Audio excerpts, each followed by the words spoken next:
Good morning, everyone. I'd like to call this meeting to order. Jake, if you could do roll call, please. Keisha Johnner, Here. Mark Ramey, Here. Steve McCombs. Here.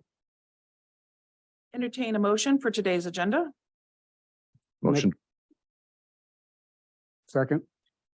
Motion to approve. Yeah, I'm gonna let you, Steve, motion to approve. I'll second. Okay.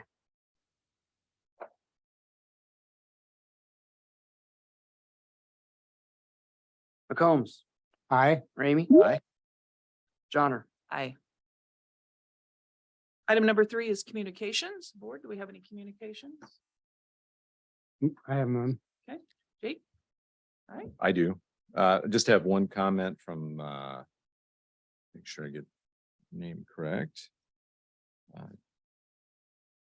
Let's see, Mallory Martinek sent me an email on the Pella Rec Center agenda item today, just asking questions about that. So we did receive that comment. Yeah, no, I also did receive that too. And from an Aaron Payne, I received comments. No other comments, board? Okay. On to public comments. This is the portion of the agenda during which we hear any public comment that is not on the agenda. So if you're here for the agenda item, but if this is something that is not on the agenda, then now is the time for public comments. Please come to the podium and state your name and address. And Lyle Vandermeiden, Pella, Iowa. And I have not had time to talk to Jason yet, but a concern about safety that I would like to bring up to the board to consider. And that is the ordinance or safety issue that Knoxville addressed on UTV, ATVs. And I'm asking for the county to think about something for in the rural areas. It's becoming more and more of an issue where we have UTV, ATVs running down public roads and want to know what the county wants to do about policing that, or what are the requirements of those UTV, ATVs when they are on public right of way. That's all I have. Thank you. Thanks, Lyle. thank you. Any other public comments that are not as an agenda item? Seeing none? Move on. Entertain a motion for today's consent agenda. Motion to approve. Second. Ramey. Aye. Johnner. Aye. McCombs. Aye. On to business. Item number 1 is City of Pella Rec Center. Okay, I'll start off, Don, and then you take it from here. But as we've done with many of our other projects, the VA, Prairie Ridge, Pleasantville, we give the opportunity for our municipal partners, frankly, any partner, to come before the board and make presentations on how we can further city and county cooperation, particularly as it pertains to economic development. And so with Mike and Mayor DeWard's help over the last, I don't know, we've probably been working on this for several months at least. We've been putting together a presentation that Don's going to run through and talk about a potential for a Pella Rec Center cooperative between the county and the city of Pella. So with that, Mayor DeWard, thank you. I know you have a guest you want to have speak first. So yeah, thanks, Mark, and thanks to all of you for giving us this opportunity to come over.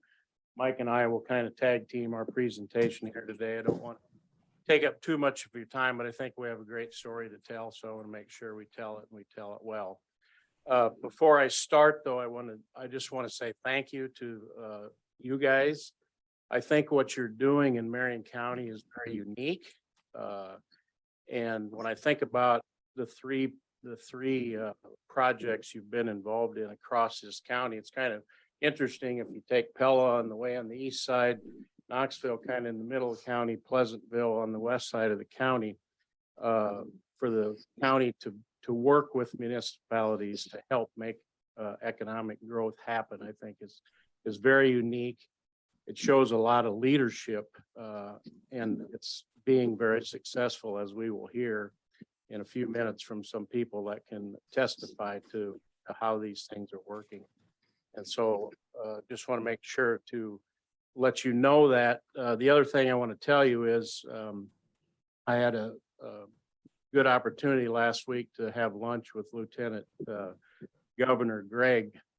And the main purpose of me meeting with him is I wanted to make sure that he knew the Marion County story, because it is very unique. In fact, he could not think of another county in Iowa that's doing some of the things that Marion County in partnership with cities are doing.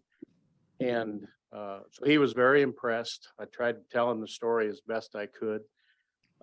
Unfortunately, they have a governor's office policy that doesn't allow them to come to meetings like this on a regular basis, because I would have liked to have him speak. But he did give me permission to talk about our conversation. And again, he was very interested. Part of his job is to promote rural Iowa. We all know that in a lot of places, rural Iowa is struggling. And Pella and Marion County is probably not one of those that's struggling like a lot of places, but we do have some challenges. So I think that's why it's important for us to try to work together to meet those challenges as we move forward. And so he promised me that he will include us in one of his public forums sometime in the near future.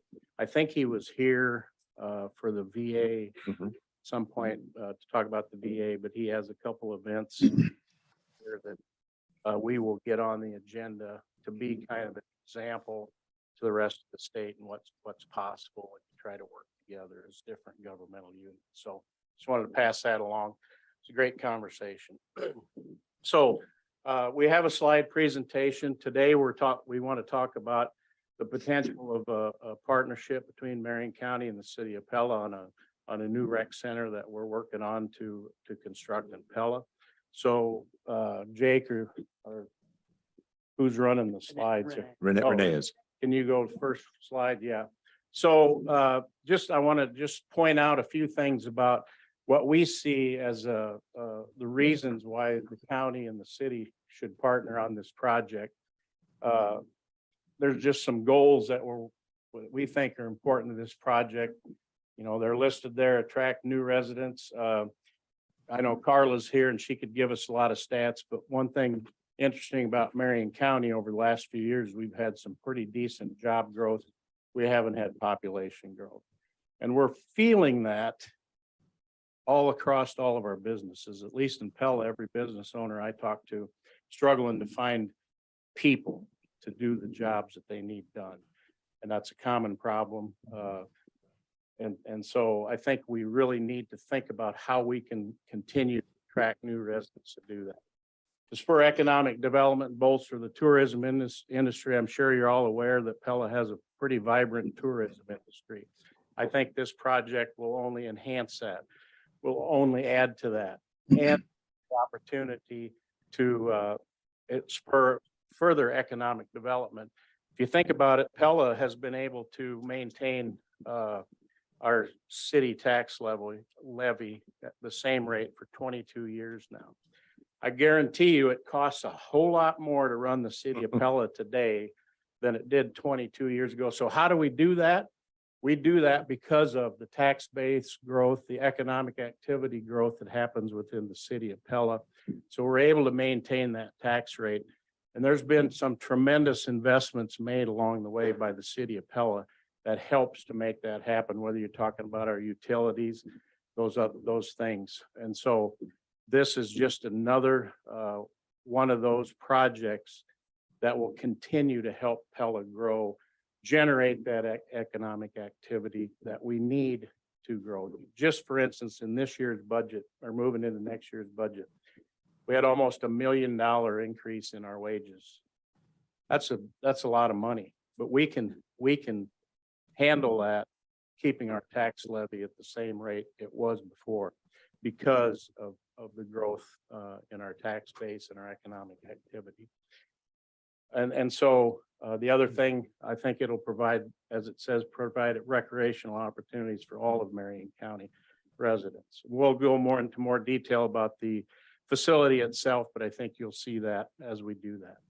And then the next screen, and one of the big things that's part of this is employee recruitment and retention.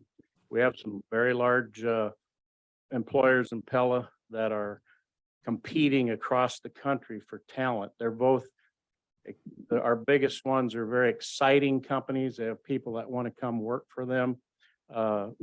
And I think as a community, it's our responsibility to partner with them in order to enhance what this community has so that it's easier for them to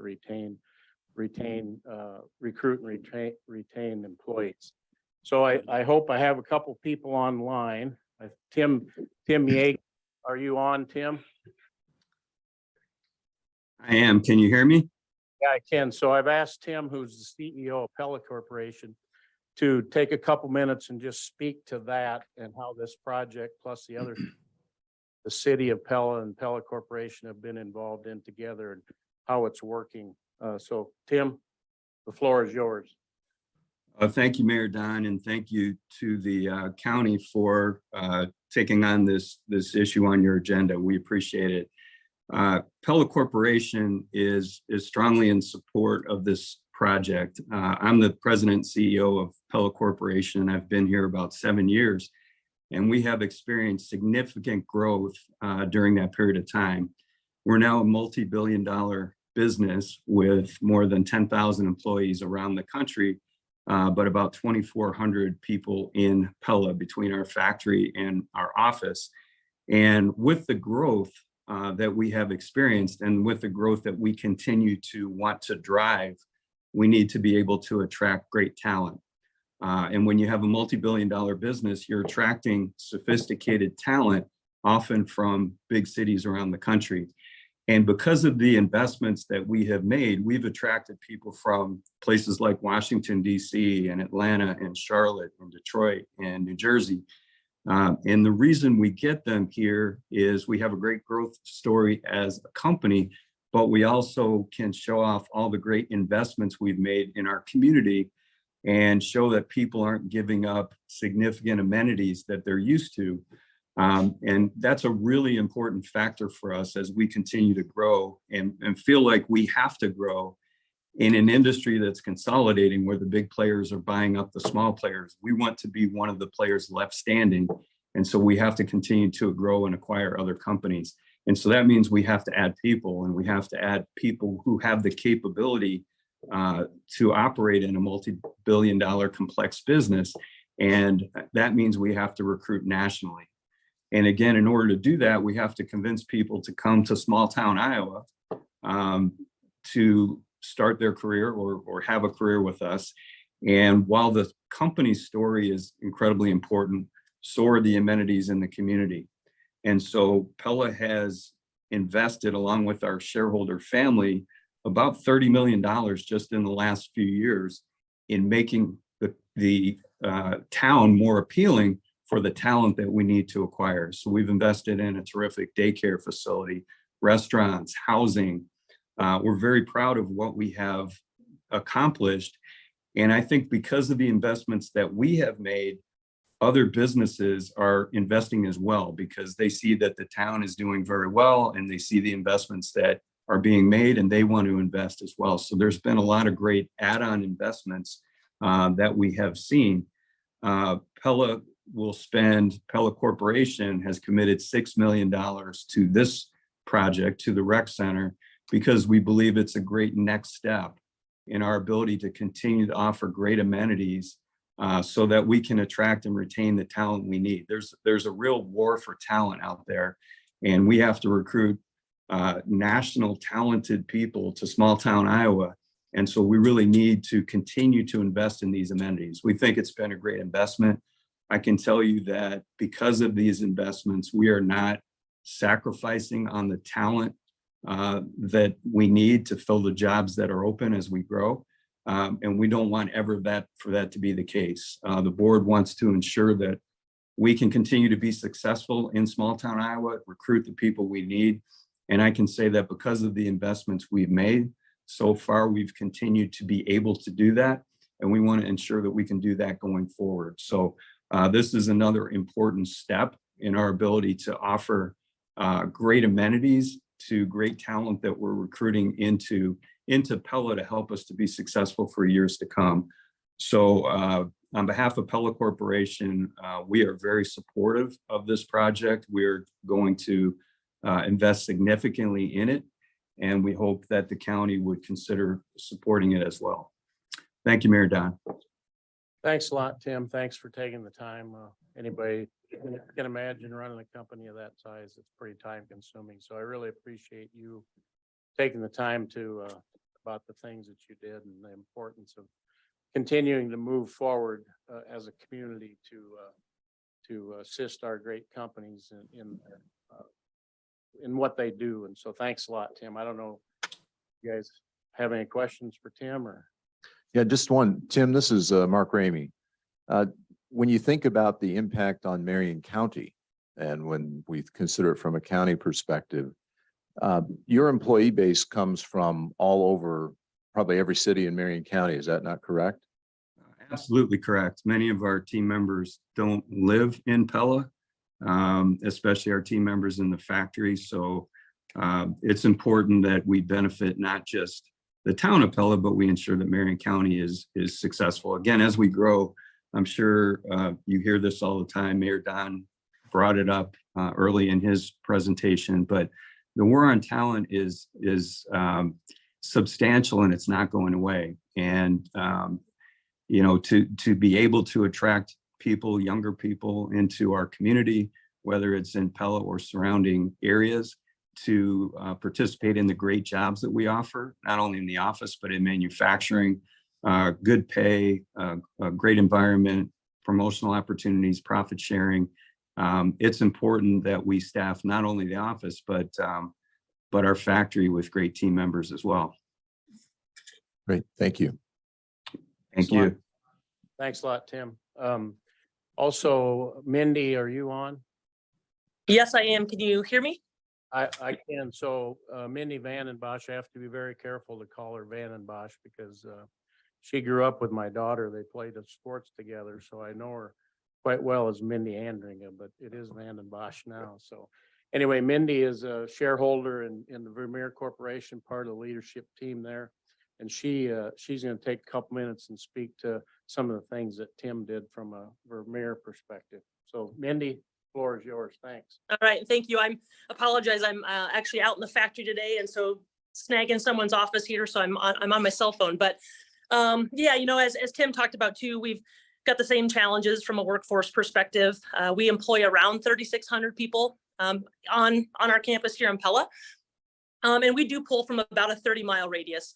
And we really find that if we can get people back to the comment around, you know, where our employees are coming from, if we can get them in a 30 to 40-mile radius, it seems like they stick. You know, they can retain them as employees.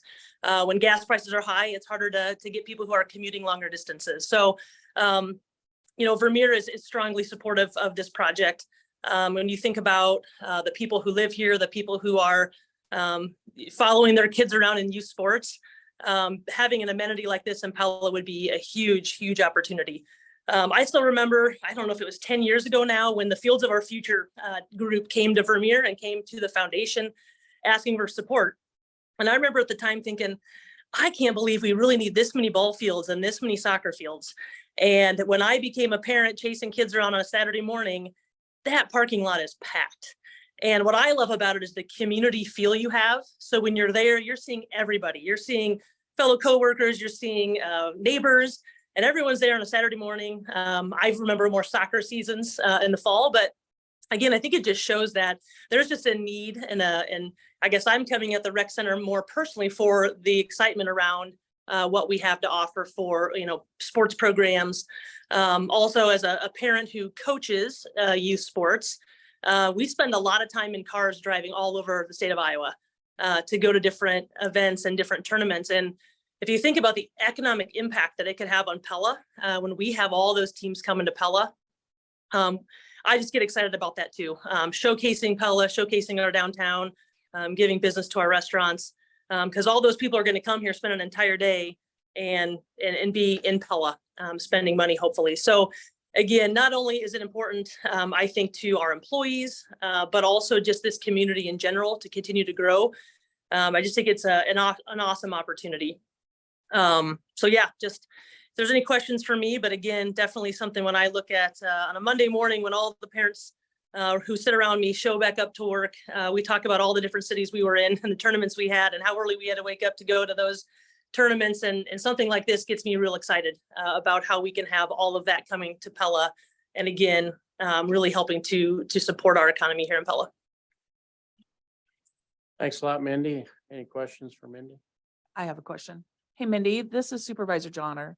Wanting to know, as Pella Corp is committed, has Vermeer committed a certain amount of dollars?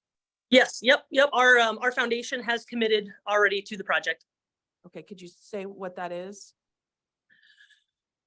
I actually don't know exactly. Don, do you know what it was? A couple Well, million, The foundation has pledged 5 million, 5 million? and some of the family members have also Yep. pledged on top of that. Thank you. Well, thanks again to both of you for taking the time. I think what you said was important, and I really appreciate you doing that for us. Okay, I believe the next slide starts to talk about some development that's happened in Pella. I'm going to have Mike Nardini kind of give an update. And these are the types of things that they were just talking about that have been happening in Pella to enhance the community, to enhance their ability to recruit and retain the kind of people that they need. And so thought it'd be good if we just kind of update what's happened, and the rec center will be the next, I think, big thing for the community. So Mike. Well, thank you, Mayor. I'd also like to thank the board for the opportunity to present today. And before I get started, I'd also like to recognize that we have Mr. Calvin Banster, who's a council member for the city of Pella, in attendance today.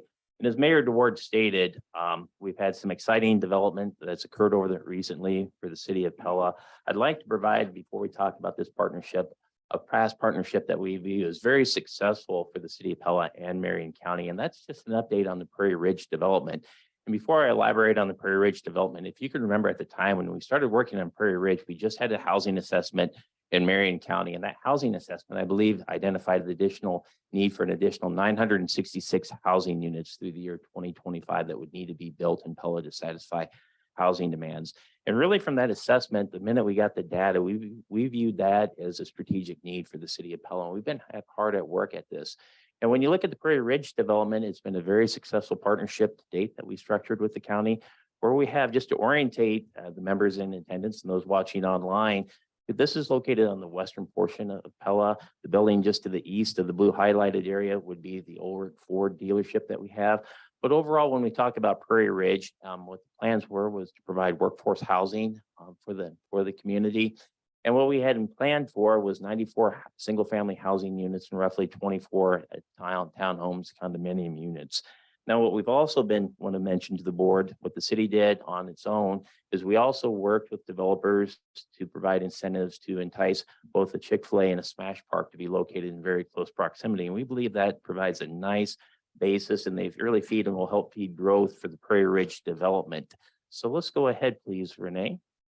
Now, to date, I would like to mention when we talk about housing applications that have been approved for this development, Supervisor Johnner and myself sit on a committee along with the developer. And the way things work in the regulations that we have for Prairie Ridge is all 4 members of this housing committee have to approve housing applications before a building permit can be submitted to the city of Pella. That's one of the ways that we control prices at the Prairie Ridge, and also a means to ensure that we have workforce housing that's provided within the development as well. Now, to date, our committee has approved 53 housing applications. We've also issued 43 building permits at Prairie Ridge, and we have a total of residential valuations based off those permits of just over 13.4 million. And the reason I'm pointing this out is if you could remember when we started talking about Prairie Ridge, this would have been pre-COVID back in 2018, 2019. And we had made up projections at that time, were pre-COVID on this, what we estimated by the end of this year, we would actually have 34 single-family homes completed. And when you factor in COVID, that cost is somewhere between a 6 to 12-month delay on the matter, and the fact that we're actually ahead of schedule at Prairie Ridge shows you that the housing demand was indeed, there was a housing demand. And we view this as a very successful partnership that we've structured with the county, and we're very appreciative of it from the city of Pella's perspective. I would also like to say this is a development that I routinely get contacted by other entities throughout the state of Iowa asking what we're doing in Pella, Marion County to encourage housing, and also working with other communities on doing very similar endeavors as well. So once again, on behalf of the city of Pella, thank you for our partnership, and it's been very successful, and we're very pleased from the city of Pella's perspective to date on Prairie Ridge. Now, Renee, let's go ahead and go forward, and we'll talk very briefly about some other development that's happened throughout our community. If you recall, we talked about the Marion County Housing Assessment, the need for an additional 966 housing units. Well, the good news is we've been hard at work outside of Prairie Ridge in the city of Pella. To date, since the housing assessment, the city council has approved plans for over 490 housing units within our community. And that's a significant achievement. We got more work to be done on this. But if you look at this map, we've had housing that's been really just scattered. We have a Prairie Ridge development on the west side of the community. We also have Boss Ridge down by the Boss London development. We have Boss London Estates that's within the Boss London development as well. We have even had development within our downtown with the South Main development, and our new residential development is the Timberview development that's located in Northeast Pella as well. And to date, I would be happy to report we've not only issued plans and approved plans for housing units, we've also issued a significant number of building permits for new housing in Pella. I believe over the last 4 years, we're somewhere close to 350 building permits for new houses within Pella. And that's been a significant increase for the community. So our strategies are working. We're on a good path forward. And the good thing when we talk about the housing items that we talk about and later on in our presentation, a lot of this development has not came online yet from a taxable evaluation perspective.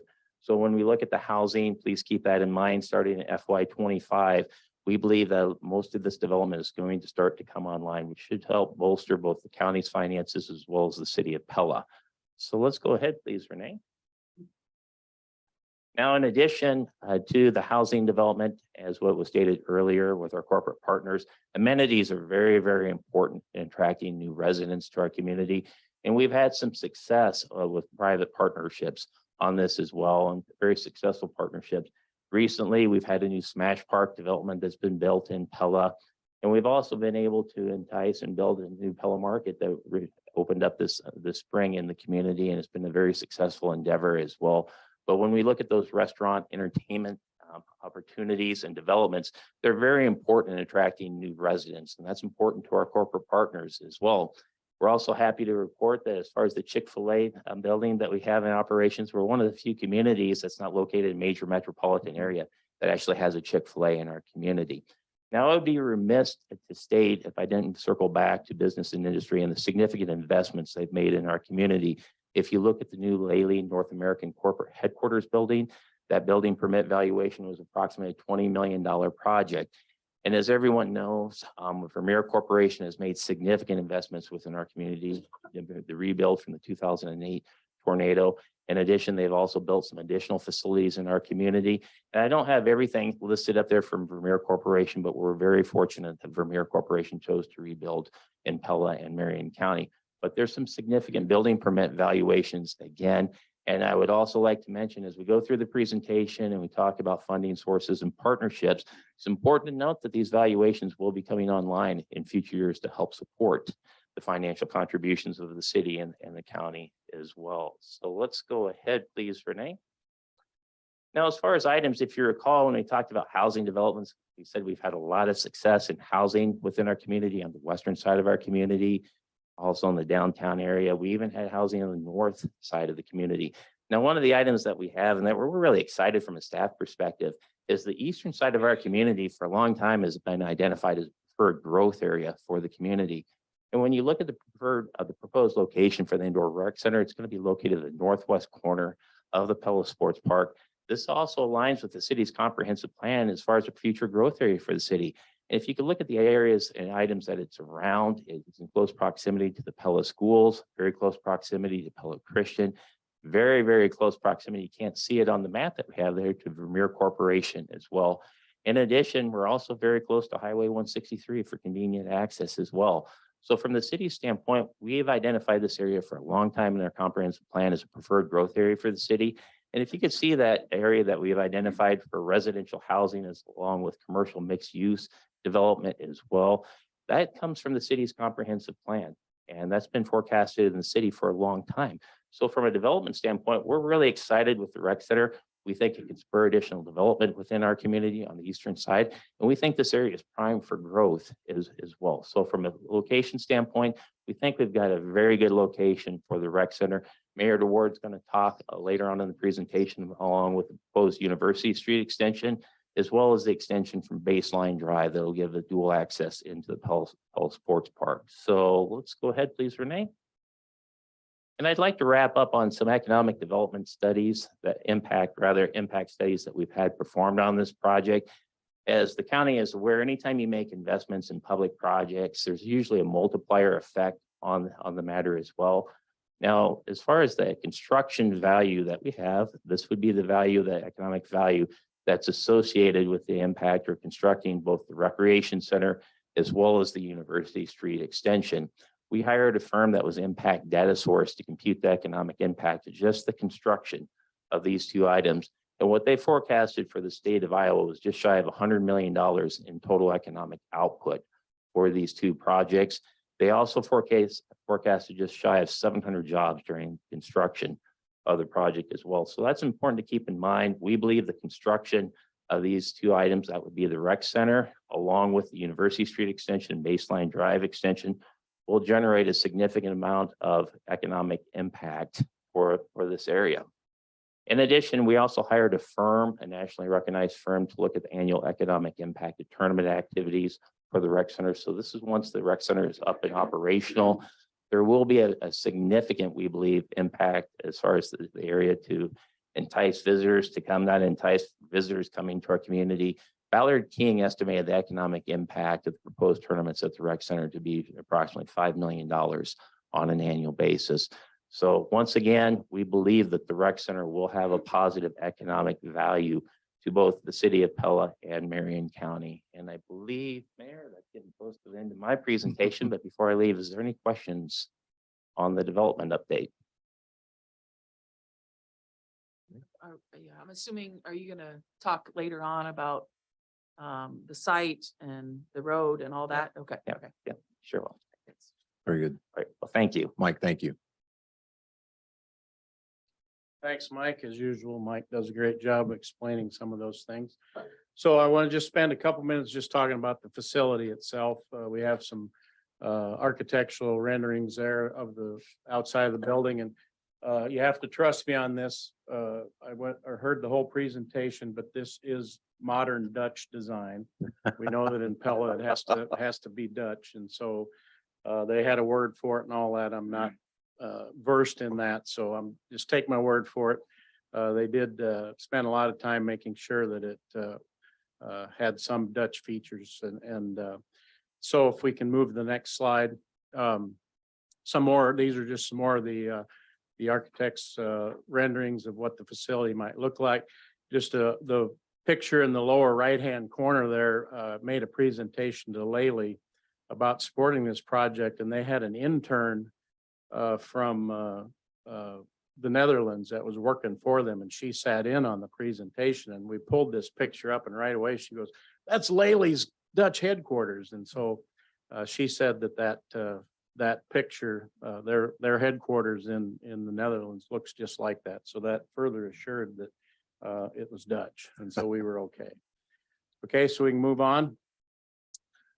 This is just a quick overview of the facility itself that we've planned. And one of the things that we did last June of 2022, I appointed a team of community members to work with an architect engineering firm to plan a facility. We kind of had an idea of the things that we wanted, but they spent the rest of 2022 in that process. I think they met every week, so we had some very dedicated people that were part of this process. And So we talked about a need for a new aquatic center, a need for some gym space in Pella, the community recreation center. And so this is what the team came up with. And so there's two sides to it. I'll start with the aquatic side of it, which is the left side of the picture up there. There's actually two pools. The one at the top is what will be a recreation pool, a zero entry pool, kid play area. A little loop-de-loop there is a wave generator for people to use to walk against resistance. That's pretty popular form of exercise, that kind of thing. Then there's some four lanes there for lap swimmers or water aerobics or those kind of things. This pool will be like 75 degrees. It'll be warm. It will be 4.5 feet deep. So it's a recreation pool. And actually the water surface of this pool is about equal to what our current indoor pool water surface is. And then below it is a competition pool. It's an 8-lane, 25-meter competition pool. That would qualify this pool to host any high school or college swimming meet. Both of our schools and Central College are looking at the project to see how they can be part of it, because they both feel like with a competition pool, they would start swimming programs. I know Central has done some pretty in-depth gathering of information from other schools within the conference that have swimming programs. And so they're talking about that. So it's that. And then at the end there, there's seating there for 500 to watch a swim meet. I guess swim meets are pretty well attended and get some big crowds. One thing from our community standpoint, I think we have like 135 kids in a youth swimming club. Right now, they have to go to Newton or Oskaloosa to practice and participate. So I've been told by the people that swimming with a pool in town, that program would expand greatly. And so I think it would be a great opportunity. Just one last note on the pool side of it.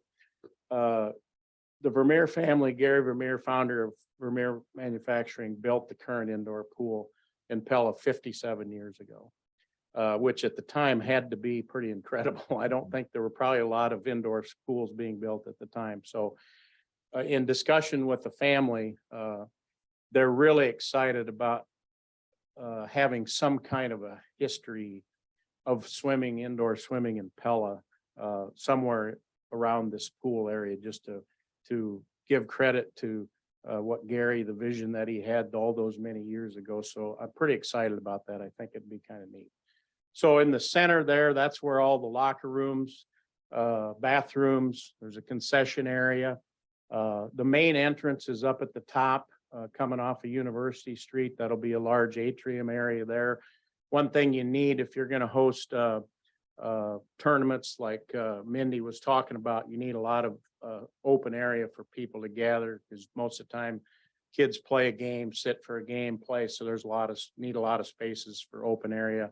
There's a room there that will be designated for to have children watched while it's not daycare, but it'll be an area where if you come, you want to exercise, you'll be able to have a child stay in that area and somebody will supervise that.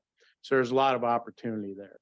And then the gym side is those are 4 83 by 50. Those are high school regulation gyms, floors. And so there'll be 4 of those with the ability to there'll be lines marked for volleyball. Actually, there'll be 12 pickleball lines for 12 pickleball courts. Pickleball is becoming a huge sport. So having those indoor is something else that'll be there. Now along the bottom wall there will be a rock climbing or not a rock climbing wall, a bouldering wall, they call it. It's like 10 to 12 feet tall, and it's much wider. So it's a lot of horizontal. It's not getting too high, but going across. Those are quite popular. The picture on the left is the second level.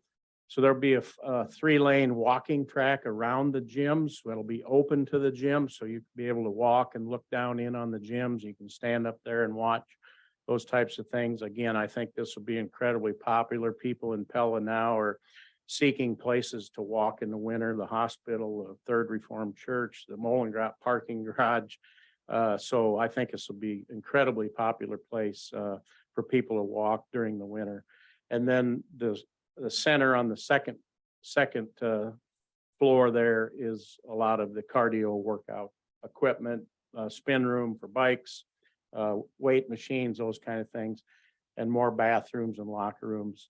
And the little green area up top, that will be an outdoor turf area sitting above the atrium for people that if during nice weather, if they want to go out, yoga, whatever you might want to do. I think it's kind of a cool place. And we just had a bank. We have several naming rights, and I'll talk about the private contributions of this in a little bit, but we just had a bank in town that chose that area as what they want to sponsor and help get it built for us. So I think it'll be kind of a neat place.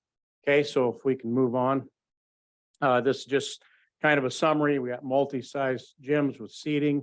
I did fail to mention at the end of each court, there will be some seating. That's a common problem. If you go to some of these little tournaments, you're sitting on the sideline in a chair. So there will be seating, cardio workout area, exercise studio, a competition pool, rec pool, the indoor walking track, the bouldering wall, and concessions, and lots of restrooms. When you have a lot of kids, you need a lot of restrooms. Okay, so we can move on. So here's kind of Keisha, you talked a little or asked about the location. And so you can see where our sports park is, as Mike pointed out, the facility will be up in the northwest corner of that. And so our intention is University Street, you can see comes to a dead end there, right in that area where University is, the Pella Community Schools building their new learning center right there in that area. The idea is we want to extend University Street, that whole all the way across. And then also entering our sports park right now, you have to come in from the south on Baseline Drive. That's the only entrance and exit in and out of there. As Mindy said, it's a logistical nightmare on Saturday mornings. We have 1,000 kids that are involved in soccer, and they play a 9 o'clock game and a 10:15 game. And so during the crossover from one time frame to the other, it's just, it's a mess. So, I mean, if we did nothing else, getting more access in and out of our sports park would be important. And so the plan would be that we would extend Baseline Drive up to University, extend University all the way across. Then we will have access from east, west, south into the sports park. That'll alleviate a lot of traffic pressure, I think, and tie those together. So Mike, you want to talk a little bit about the proposed urban renewal area, and then I'll finish up with just talking a little bit about the private money that we raised to help make this thing a reality. Yes, thank you, Mr. Mayor. What we have up here is a proposed urban renewal area, and this is very similar to what we did with Prairie Ridge. If you recall, we shared a joint urban renewal area for the Prairie Ridge development. And the key thing is if you look at the area that's being proposed, again, this is in a preferred growth area for the city of Pella. It has been for a number of years. And the area that we have is the Pella Sports Park area, along with University Street, the Baseline Drive, and also the area that we believe is likely to develop, that could seem to develop, that we view as developable ready on that. So that would be in the green highlighted area. And what's being proposed is to issue a $10 million urban renewal bond that we would actually be able to help pay for the future development in this area, could help pay for that bond issue as well. In addition to help pay for the bond issue, if you recall during our development update, we have a number of valuations that will be coming online. We believe that could also help support the bond issue as well. So please keep that in mind. And the second item that we have, and this is something that we've had, I believe, with Marion County since 2008, is just simply an extension of our local option redistribution agreement. Currently, this Marion County redistributes approximately 8% of countywide sales tax to the city of Pella, 4% to the city of Knoxville. And what we're proposing to do is just extend the current agreement out for the life of the Pella sales tax, which expires right around, well, through the end of 2044. So it's just a simple extension of our local option sales agreement. And the basis for that is both Pella and Knoxville generate somewhere right around 95% of the local option sales taxes in Marion County. And we've had this agreement for a number of years. So that is the financial proposal from the city of Pella. And before I turn it back over to the mayor, is any questions on what's being proposed? Yeah, no, I do. So in regards to the layout, obviously the extension of the road, all that, I mean, have you secured the ground We're in for that? the ground, the University Street right away. Mhm. We're in the process. Mayor, I would ask that the mayor could add in this, but we're in the process of performing the engineering services for the road extension, which is normally takes place before you go out and start negotiations with the property owner. And the reason for that is you have to identify the parcels that would be needed for the project. And we're hoping to begin negotiations here very soon with the property owners on that. But the University Street right away, we have a portion of the right of way towards the eastern half of University Street that is owned by the city of Pella, but we would need additional right of way extensions on the project for University Street.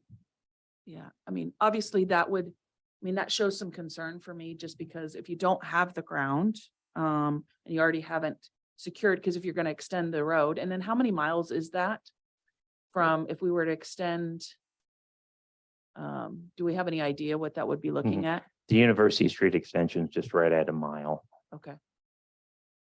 And so then what would the 10 million be for? The 10 million would be towards the project as a whole, which is mainly consisted of the infrastructure associated with the project, the infrastructure, and the mayor DeWard will be going over the cost of the project here very shortly. But the infrastructure is roughly about $7.6 million of this project. And then the remaining funds would be used for the construction of the rec center.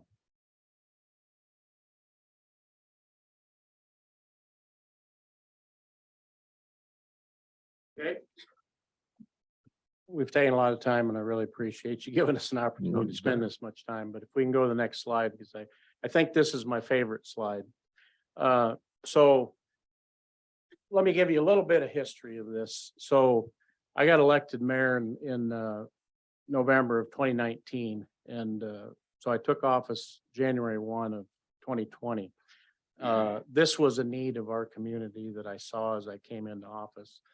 And so the first thing I did in January of 2020 is I went and visited all of these people that you see up in this slide. And I said, what are your challenges moving forward? Obviously, none of us could see COVID on the horizon, which obviously created many more challenges. But the thing that I heard consistently across the board from all our employers, our big economic drivers, our community, was employee retention or recruitment and retention. That's what was their most concern. They all had very steep growth patterns, fortunately for us. And their biggest challenge was the people that they were going to need to do that, even back in January of 2020. And then obviously things got worse through COVID. But, and there were two things that were driving their issues, inability to recruit the kind of people. One was housing. Two was community amenities. How do we get people that we need to recruit, as both Tim and Mindy talked about? They're recruiting against the world, basically. How do we get them to come to Pella, Iowa? You got to understand, we have two big companies, big companies, great companies, great places to work. And so people love that fact, but they also have to come to grips with the fact they're going to move to a town of 10,500 people. And so what we have to offer as a community is incredibly important. So when I heard that, the second thing I did is I knew we needed this project. I knew we needed this rec center for the community. But I also knew that I could never go to the public and say, we need $43 million for a project. Let's do this through our tax revenues. It's not going to work. Urbandale is a great example. They tried to do it that way. It's not going to work. So I spent a good 2 years in discussion with the leadership, with the owners of these kind of companies. And I said, here's the deal. Here's what we need. Here's what we're going to do. Here's how it's going to help you and help this community. Everybody was on the same page. They said, but I need private support for this project. And so that took some time. I had to convince them because in the end, we've received commitments for some pretty large donations to this project, larger than I think anybody has gotten for a community project before. So this hasn't just been an overnight thing, something we've been talking about for 3 years, 4 years. Anyway, so when we finally were able, as a city, we started talking about a plan for a new rec center to remodel our current community center, which needs a lot of work. It's been talked about for 25 years and nobody's done anything about it. We decided, hey, it's time to do something about it. So we combined those two projects, came out with a $45 million facility plan for the city of Pella. Unfortunately, 45 million was enough then. And we also had our 30% inflation for construction. So the numbers are a little bigger now, but the very date that we unveiled the $35 million plan, I could also say we had $12 million of private support for those projects. Before we ever started talking about it, we had 12 million. Now, you know, I was involved in the process, so sometimes I kind of lose sight of what $12 million is. That's a lot of money. I pay very close attention to what's going on around, and there's a lot of communities are trying to do projects like this. I have yet to see any community, whether you talk about Waukee, Grimes, all the big communities, I have yet to see the kind of private support that we're getting in Pella for this project. And the really fun part is we started at $12 million. And as the slide shows, we've been working, talking to more people, doing the presentation. I've done this thing a whole lot. We're up to 14.5, close to 50. And I know that's even more than that now, close to $15 million of private donations for this project. So to me, that says there's a tremendous amount of support for this project within our community. People don't know, you know, it's easy to say, yeah, I support that. It's a little hard to say I support it. And here's a check to help make it happen. But I'm finding that time and time again. The companies you see up there, as we already talked about, Pella Corporation has committed $6 million for this project. Vermeer Manufacturing, their foundation has committed $5 million for the project. Some of the family members of both of those companies have also stepped forward. PPI has committed $1 million for this project. Everybody on that board has committed a minimum of $250,000 to this project. And so we have tremendous private support. And I think when I was talking to Lieutenant Governor Gregg about this project and told him about the private support, needless to say, he was pretty impressed that we could get that kind of support for this project. So the community of Pella supports this. We're asking for some help from Marion County because I think this is a great project for the entire county, not just Pella. And so that's why we're here today and hoping that you will consider supporting this project. I don't know, there may be one more. Yeah, the cost. So right now our engineer's estimate of cost for the facility is $43.8 million, 7.6 million infrastructure. So $51 million total project for the road and everything. The next slide. So far, say our goal is to get, I'm trying to get to 17 million of private funds. The rest of it, hopefully with Marion County's contribution, what we can contribute as a city of Pella through our local option sales tax bond that we plan on issuing, we can get to the 51 million. We still have some work to do. It still has some work to do, as Keisha mentioned. We still have to get the road right away for the road. We are close. I think maybe by Friday. We'll have our engineers will be able to tell us, hey, you need 3 acres of this and 2 acres. Then we can go to the landowners and say, try to negotiate a price that we can buy that right away from landowners. So that's where we're at. I think the last slide is kind of just a timeline we hope to stay on by this fall. We'd like to have our partnerships finances in place. We'd like to get to bid documents by early this fall, get out there and get a bid so we know the real number, the exact number when we do that. So idea would be we'd spend 2024 doing most of the construction. The road would be construction, the facility would be constructed to open by late spring or early summer of 2025. So again, thanks for your time. I know we've taken probably more than I deserve, but appreciate you listening. And if you have any questions, you can ask me now, or we can have further discussions, whatever. Yeah. I do have a You question guys- for you. Yeah, When you were speaking with Lieutenant Greg, obviously you've heard a lot about Lost. Was there any conversation there? Because the last 2 years, they're looking to take away the Lost from us. And that would, hit us very Portions hard. of it, portions Yeah. of it.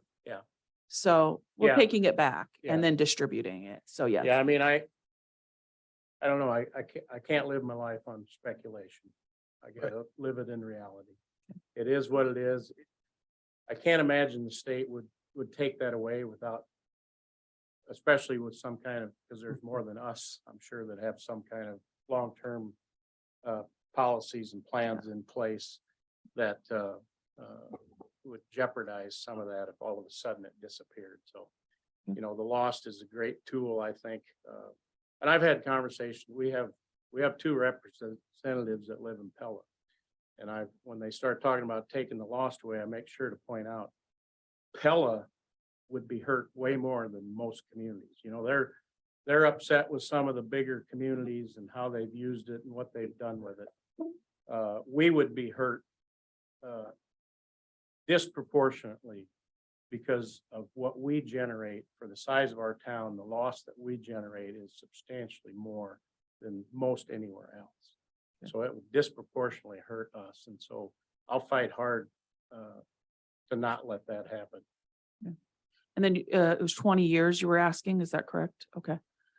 Obviously, legal counsel has advised us, and I guess I want to speak on that, that typically when you do agreements, longer than 4-year terms is generally not acceptable, especially when looking at that, because boards do change. So we can't do future agreements. So just something to definitely keep in mind. So, but What were the length of the, like with Prairie Ridge and the VA? Yeah, those are, Were Yeah, we're talking 20-year about bonds, Lost, yeah. 20-year bonds, weren't they? yeah, those are 20-year agreements, yeah. yeah, no, but but I'm talking about the Lost agreement itself, Oh. so yeah, that's what I'm talking Okay, about. sorry, So yeah, misunderstood. I don't have any further questions for Don. I'm assuming we have some public here. Well, I'm gonna comment first. Don, Mike, thank you very much for the presentation and for our folks that spoke. I think one of the things to keep in context, we also have a financial analysis of this, just like we've done with all of our major projects.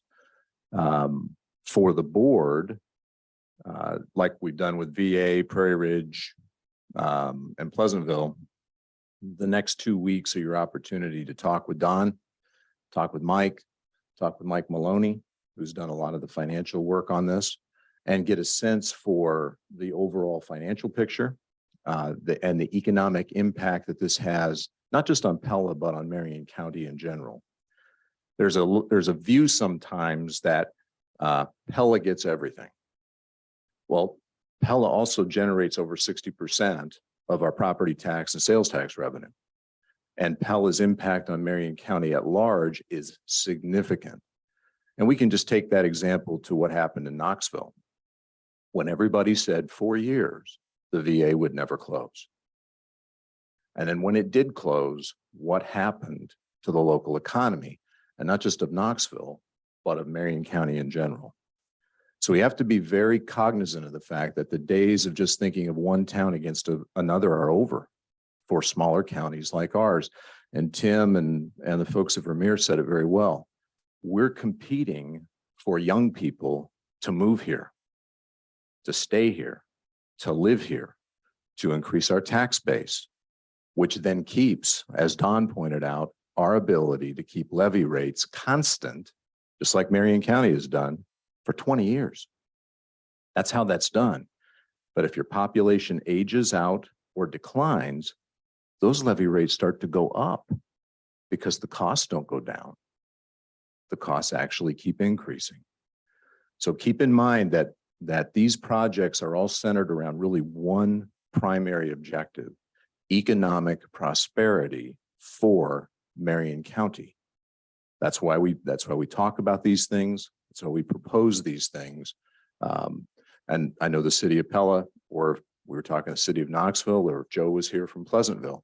That's the primary goal we've all talked about. So to the board, again, Michael Maloney. Mike, you're online right now? Yeah, I'm here, Mark. Do we have an agreement with Mike on this? Because I didn't know that we had already agreed to work on this. He's working with Pella. Oh, okay. All right. I made disclosures to you guys a long time ago on this, but no, we're not at that point yet. Okay. Yeah. So Mike, if you could just speak for just a second on the tax implications. I know that's something that goes through everybody's mind, but just when we think about in terms of the current structure, the financial ask to the county, again, this is something the board can contact you directly and get more information on. But where would we be at with the additional $10 million ask from an overall tax perspective as far as Marion County goes?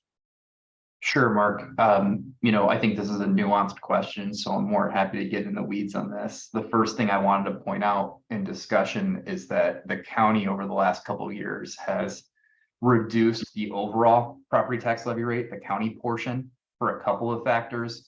One, there's been some reductions to the general supplemental rate, as I know the county's looked for efficiencies. And two, there's been a couple years reprieve from a state standpoint in the requirement for levying for the mental health rate. So the county has kind of banked that over the last couple of years. Overall, there's a few moving pieces to this, and you hit the nail on the head, and the mayor touched on this as well in regards to valuation growth.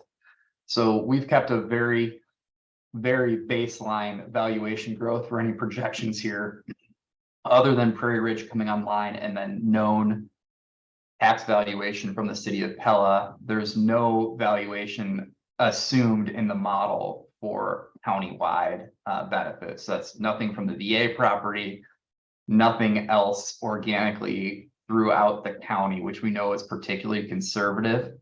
We've also stacked back on the mental health rate, and without knowing where that would be from a conservative standpoint, and can fit all of the debt with no additional benefit back at that historical levy rate target from a couple years ago throughout, with limited impact throughout the county. Again, that's nuanced, but trying to be particularly conservative there in terms of valuation base.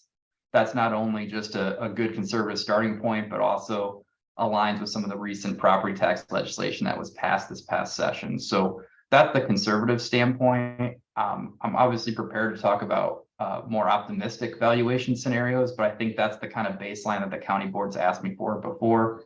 Happy to go into more detail offline or in a couple of weeks, but want to lay that out for you based on your question. No, I appreciate that, Michael. And that's something just to keep in mind. We do all the projections from an extremely conservative viewpoint. And as the mayor and Mike pointed out, projects like Prairie Ridge are extremely ahead of schedule, and that's with COVID.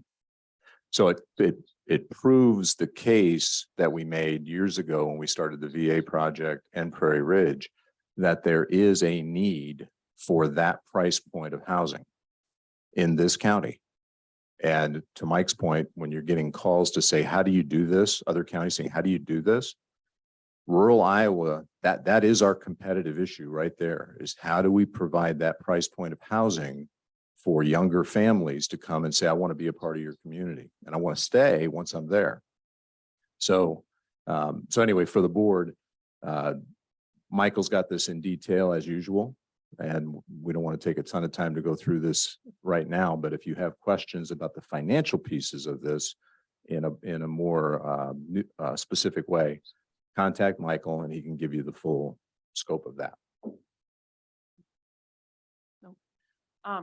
at this point, I do know there's some here in the audience that would wanted to speak. They had reached out. So if you were obviously on time, if you could limit it to, a couple minutes, please, if you want to, you can go to the podium, state your name and your address. And then, yeah, if you could limit your time, I would greatly appreciate it because we've got a long agenda.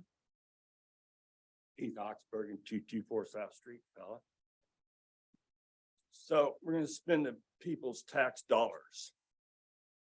Can we spend that on life-sustaining stuff like roads, housing, safety, water? Not really shiny objects. You guys are saying this is gonna bring economic development or prosperity. But the burden is on the lower class and the middle class. You're going to take the lost tax, Pella's lost tax, the majority of it for the rest of my life is going to that swimming pool. It's not going to my roads. It's not going to my police department. I'm talking not all of it, the majority of it, especially the first couple of years, a lot of it's going to go that direction.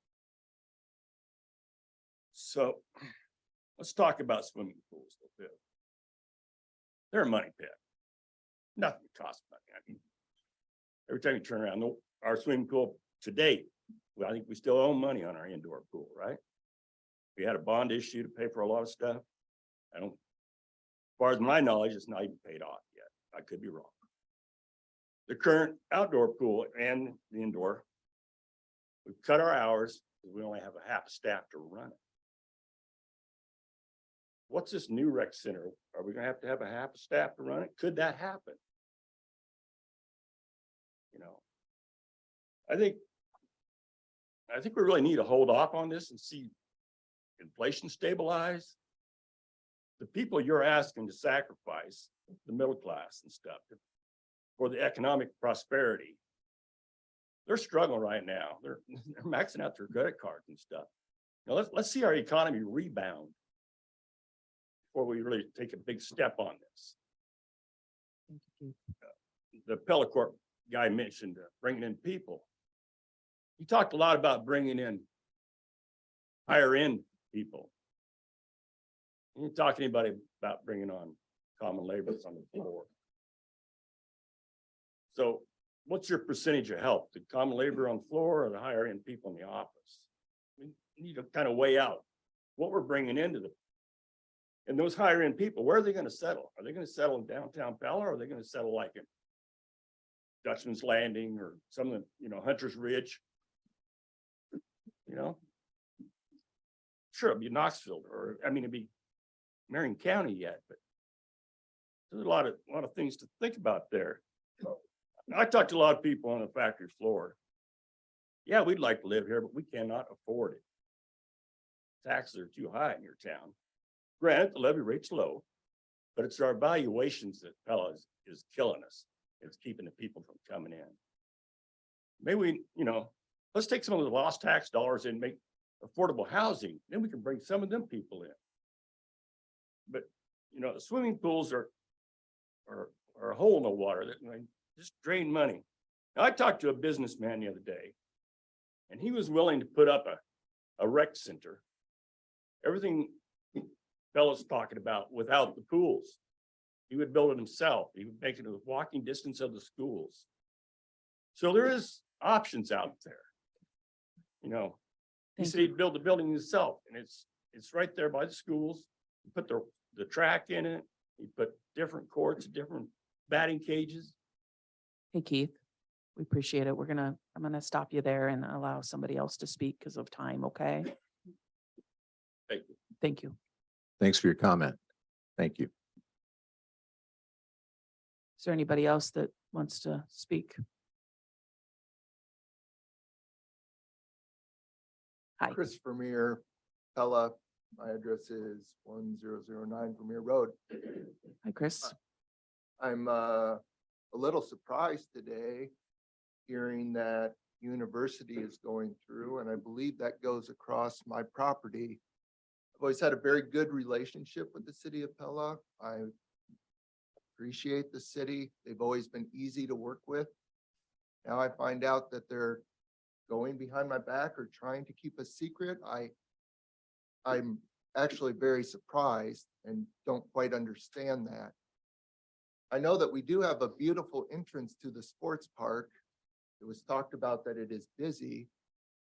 I don't know if the rec center will be used at the high volume times, exactly at the same time as the ball fields will. I suppose that's possible, but I do believe that there is a quality entrance that the city has.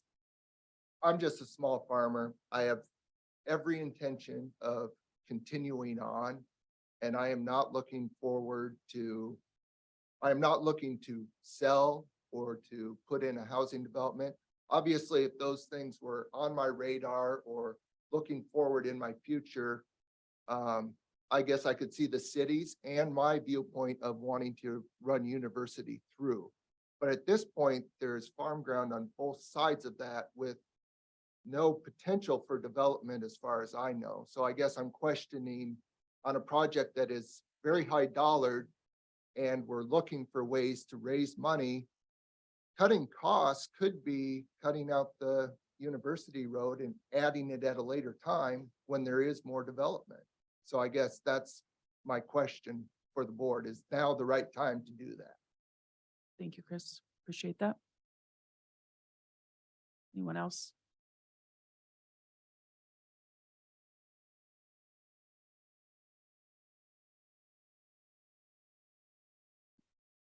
Good morning, Anita Fisher, 1546 Pleasant Drive in Pella. So I'm going to keep it quick like you asked, but I do want to say that from the very beginning, there has been no transparency from the mayor or the city council. Many people thought that they were just voting on a lost tax to not lose the lost tax money.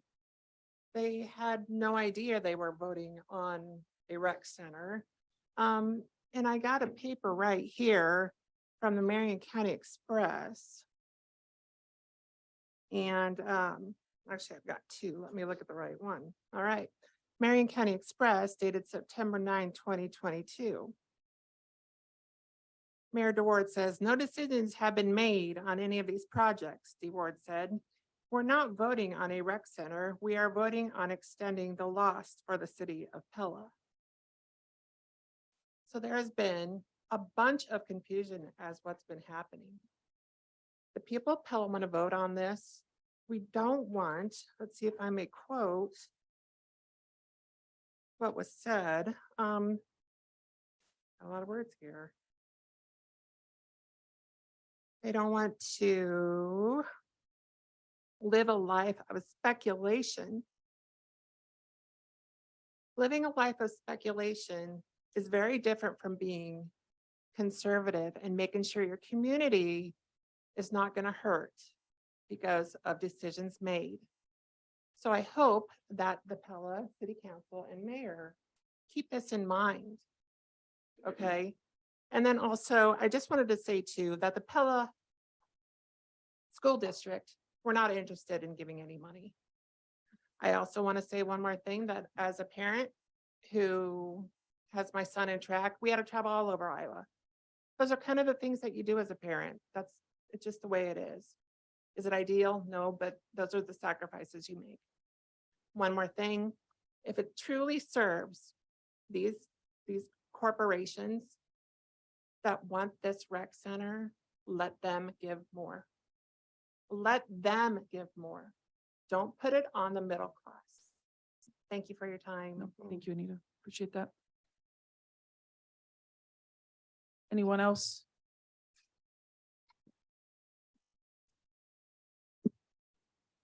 Calvin Banstra, 1336 Orchard Drive. Mike already took away my anonymity on that, and just adding one thing to Don, the architectural name of that is called De Style. And that is a true started after World War I in the Netherlands, and that was not one of the Dutch words that I learned in the milk barn growing up. So it was a new one to me. So just want to make a few things. I don't want to repeat what's been said. I want to try to keep it short like the other folks did, was that The one thing I will repeat, I do want to thank you folks for even considering this. When I look across the landscape of the counties being involved in economic development, I just don't see this. Both Carla and I have Mahaska County ties and Mahaska County roots. I'm very familiar. You don't see any of that going close by there. And it really, especially when I see you working with Pleasantville, having been city clerk of a small town in Lighton, it kind of warms my heart. And I see that's on the agenda later on today. So I just want to thank you for taking that approach for that. I just want to add two other things. One of the things when you look at the long-term growth of Pella and you hear city officials talking, there's a piece of ground that just sold right here. That's right next to there, a short 40 acres that a developer bought for around 40,000 an acre. So I think that shows that as Don mentioned, we are moving eastward finally on development there. And it's just not us talking, you see developers doing the analysis as well too. So when I look at that growth and when we see the inquiries we have both for housing and commercial, I think if a year from now, when Mike would show what has happened in Pella, we were going to be surprised at the new things that happen in Pella, both on the east and the west side, is my gut feeling if any of those inquiries come to fruition. The final thing I want to say, and I appreciate Keisha talking about the loss tax, again, my Lighton city roots. When we look at these smaller communities, the opportunities that they have for property tax growth is extremely limited. And that loss tax becomes very important to them. And I remember that from my Lighton days. So I just quickly looked before I came here. I tried to find a town close to Lighton in Marion County, and I got Hamilton, Harvey are on either side of it. Hamilton received 23,000 in property taxes, 18,000 in loss taxes. And they generated probably zero of that in Hamilton. It came mostly from Knoxville and Pella. You said 95% for both of them. How much is just Pella?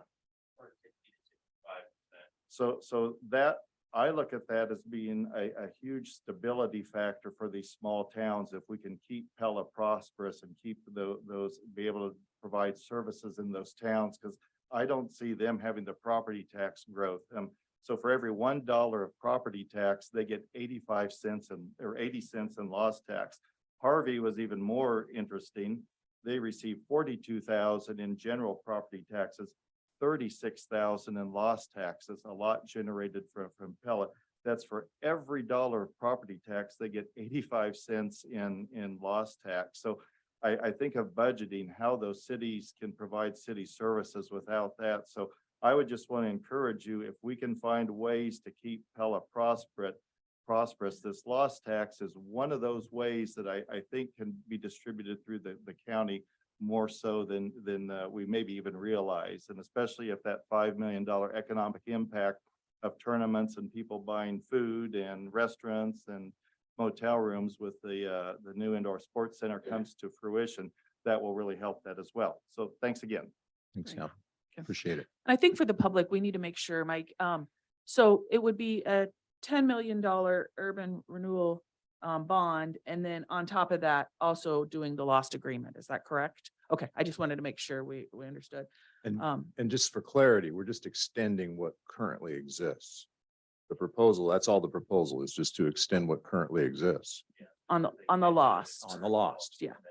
Yeah, we're not decreasing the loss to the other smaller No. communities. It just extends the current agreement. And then also that's, I think the people need to understand that that's an anomaly. We as a county do that, and the Iowa Department of Revenue, they kind of ask us and question, that we do that. So this hasn't been an agreement that we have had for many years.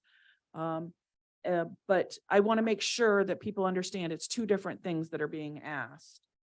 Also, I would just like to finish up with, Pella, thank you. I appreciate anytime anybody wants to present, I understand that.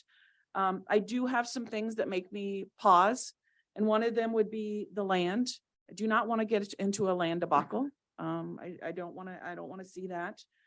The contributions, and then the corporations, I think that is great. Are assuming these are pledges, is that correct? They haven't given any money yet, correct? You have got, okay, all right. Okay. And then also, our budget for the public is 32 million. I did go to the city of Pella's budget, one of their budget sessions, and it's 55 million. They are doing very well. And the forefathers have thought very well there when it comes to electric distribution, comes to Pella Fiber, being able to do those things. And but I do know that we have some obstacles. And one of them is actually our own Junction 92 and how we're going to pay for that. And that's roughly 8 million. We also know that we're going to have a shortfall in our road department because of the funding and the road use tax. So there is some things that we have to think of. And then I also have to think about the other cities that we haven't helped. So all things that go through my mind that I will have to process. So, but again, thank you for the city of Pella, and I appreciate you presenting. No, I too have the same concerns. I know we've been trying to fund our secondary road department and junction shop to improve the capabilities of the shop and the road department for quite some time now. So I'm kind of torn on asking the taxpayers to support the unknowns, I guess. I'm gonna have to really sit down and think about this a little bit on how we're gonna fund our Junction 92 shop, and I don't want to be asking the taxpayers for too much. No, all good comments, and that's what the point of these discussions are, really to kind of take all the information in so the board can make an informed decision. As I've been on this board and worked on all the major projects that we've done, there are different buckets of dollars, and that's what everybody has to understand. The issuance of debt doesn't impact the road department.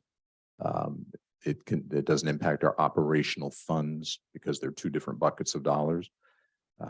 If we can continue to manage the tax levy issue, which is the primary way counties get funded, as we've done with our other projects, there is some potential here to be able to keep this fairly tax neutral, especially with the valuation we have coming on from the city of Pella to support that from an income standpoint.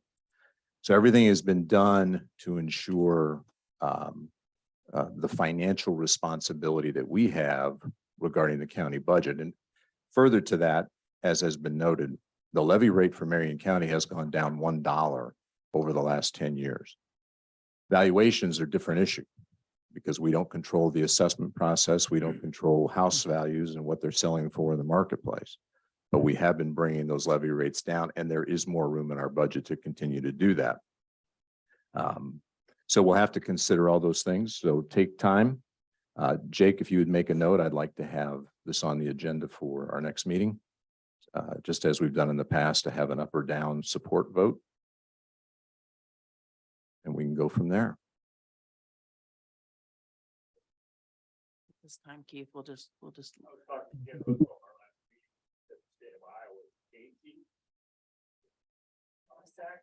As the valuations go up, the levy's gonna go down. He says it's a multi-year process.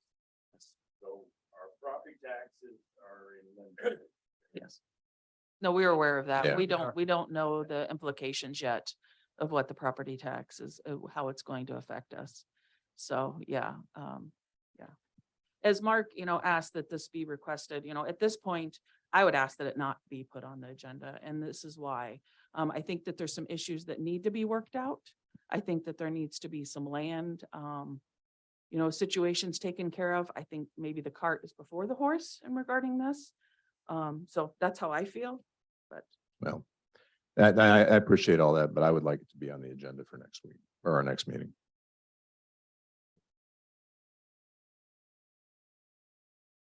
Do you have any comments, Steve? If not, I'll entertain a motion to close discussion. So moved.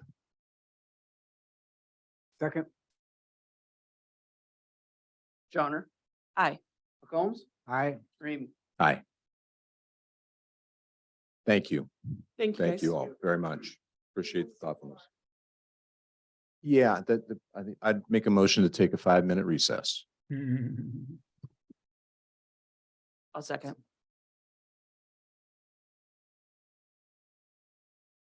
Ramey, Aye. Johnner, Aye. McCombs. Aye. All right, got my.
June 13 return from Lisa. Entertain a motion to reconvene into session. So moved. Second,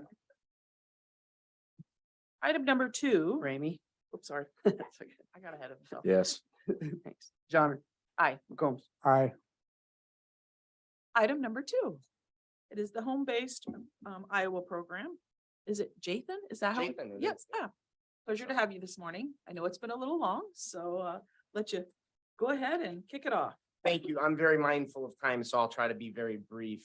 Some of this conversation can continue on after this presentation, but my name is Jathan Shaquin. I'm the program manager for Home Base Iowa. I'm kind of curious how many of you have heard of Home Base Iowa? Nope. Okay, that's great. That's great to know. So Home Base Iowa is a one of a kind public-private partnership connecting veterans, military personnel, and their family members with resources and opportunities in Iowa. And I did just provide a handout out there. Inside that magazine that was an initiative with IEDA, there was just an overview of the program. And I want to talk a little bit about that. But really, Home Base Iowa has 3 really areas of organization, if you will. I was really thinking this was a tough act to follow before, but it specifically talked about attraction and retention and how we're going to grow the Iowa workforce. And that was really the program when it was created back around 2014. It was precisely to help meet those workforce needs for the state of Iowa and to bridge some of the skill gaps. We also partner with 29 institutions of higher education. If you think of the GI Bill, right, that's often a lot of one of the first places that many veterans reintegrate. So we have an opportunity to retain them in the state of Iowa. And then the reason I'm here is the community support piece. So we have 126 home-based Iowa communities across Iowa right now, and there are specific criteria that they need to meet to be designated home-based Iowa communities.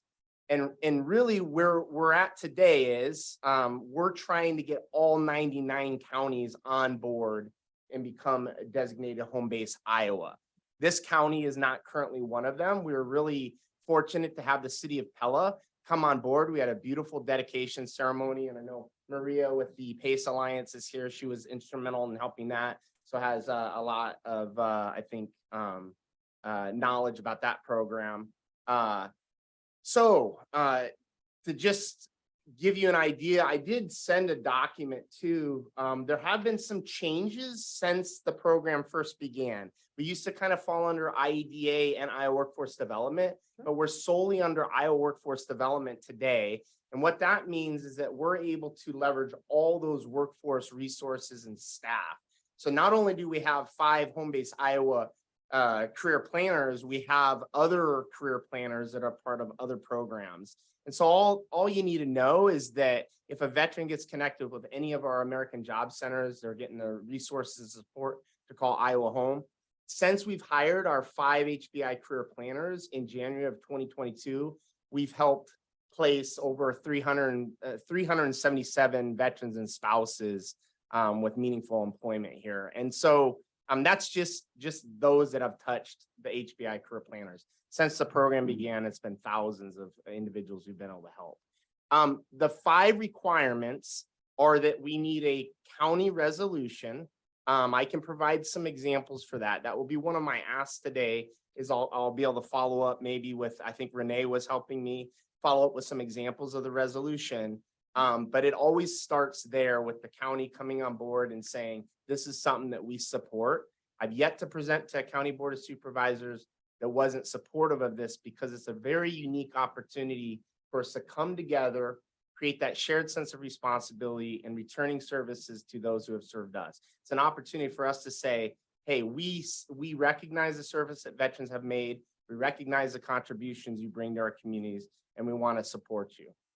The second piece is a 10% eligibility requirement for businesses. That's already been met. In fact, some of the large businesses here are very engaged, like Vermeer Corporation and others, of course. So that requirement's already been done, but 10% of eligible businesses need to be designated HBI. The third requirement is developing an incentive package. And that's really an exciting piece where we get to say, the community comes together, puts together an incentive package and say, this is what we're doing to help attract. We are out on a national level talking to veterans and their families and letting them know Iowa is a great place to work, live, and play. And so we, a lot of communities are coming together and offering support. It doesn't always have to be financial. Some of the most meaningful incentives are like relocation support, home purchasing grants that can be combined with the state of Iowa has a $5,000 grant for veterans purchasing a home, or like entrepreneurship support, if that's something. So definitely look forward to working with some of the economic development folk to kind of think of what could be done. The fourth requirement is to designate where you'd want your signs. If you've driven across Iowa into any of our home-based Iowa communities, you'll see home-based Iowa community signs. So usually we ask that you identify places just, coming into the county on major highways. And then the fifth requirement is we do a dedication ceremony. So we just identify a time to celebrate the accomplishment. And so that's why I'm here today, is really just to say we are making ask for all of our counties coming on board. I've been traveling across the state of Iowa the last couple of weeks, and we're just working with those communities to bring them on board. And so in addition to that resolution, I'll follow up with some examples. It's pretty simple. It just says that you support it. If you could kind of help me know who I can work. I know Mike's here from the VA. We got the PACE Alliance. Any other people that I need to be working with from the economic development side? If you have some guidance there, I'd appreciate it. But I'm wondering if there's any questions for me at this time. I have a question for you. Yes, ma'am. So make me understand a little bit how this is different than our Veterans Affairs representative in each county. Yeah, perfect. So, So I mean, in fact, it's really important, in our Commandant Todd Jacobus is very supportive of this program right now. He's the executive director of Iowa Department of Veterans Affairs and the Veterans Home. And so he kind of oversees the county VA programs. They are the focal point. They are the access point to state and federal benefits. So that's a really important part of that transition. We want to get veterans connected with our 99 county VA. It's very unique, mind you, for the state of Iowa that we have 99 counties. Not all states have that. And so they're that entry point. Where our program comes in is we're trying to help people that are looking for employment. If this program's working well, basically we're going to be hopefully getting more veterans connected with Mike's office so that they're able to access those resources. And if he has anybody that's looking for employment, that he's then referring them to our program. And so there is a really nice return on investment when you start looking. I think Mike was sharing that there's about $1 million, I think, that comes in through service connected benefits from Marion County right now. Certainly there are some communities that started tracking that with those that are coming in through Home-Based Iowa, what they're receiving in terms of service. Not all veterans have service connected disabilities, but some do. Did that answer your question? and then one other question. Yes, ma'am. Is there a cost to it from our standpoint? The cost would be from the standpoint of if you choose to do some sort of a financial incentive.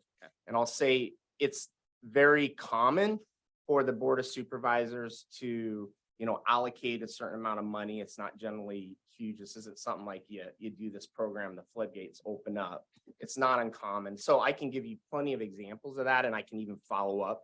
But like a Story County, for instance, does a $2,500 relocation support. And so I think they allocated like $10,000 in their line item. I'll say that there are other communities where it was challenging to make that happen. And some of the businesses stepped up to kind of help that process. So we can be very creative of where that money comes from. Again, not everything is financial, but it's certainly some of the most meaningful. And I can really get into the weeds if you want to hear some of those examples. I mean, entrepreneurship support. City of Norwalk does a $5,000 grant for a veteran or spouse that starts or continues a business. You know, home purchasing grants are very meaningful because it's tagged on to what the state of Iowa does. They've awarded well over $5,000 grants since that program began. So Who administers that? Do you? that is through the Iowa Finance Authority. No, we- so if we set aside dollars, let's Yes. say we set aside $2,500, who administers that money? So it's But to get different these in each community, but qualifications. usually it would be kind of through probably the auditor's office, but it would be, we would have a community point person. So there's usually an application process.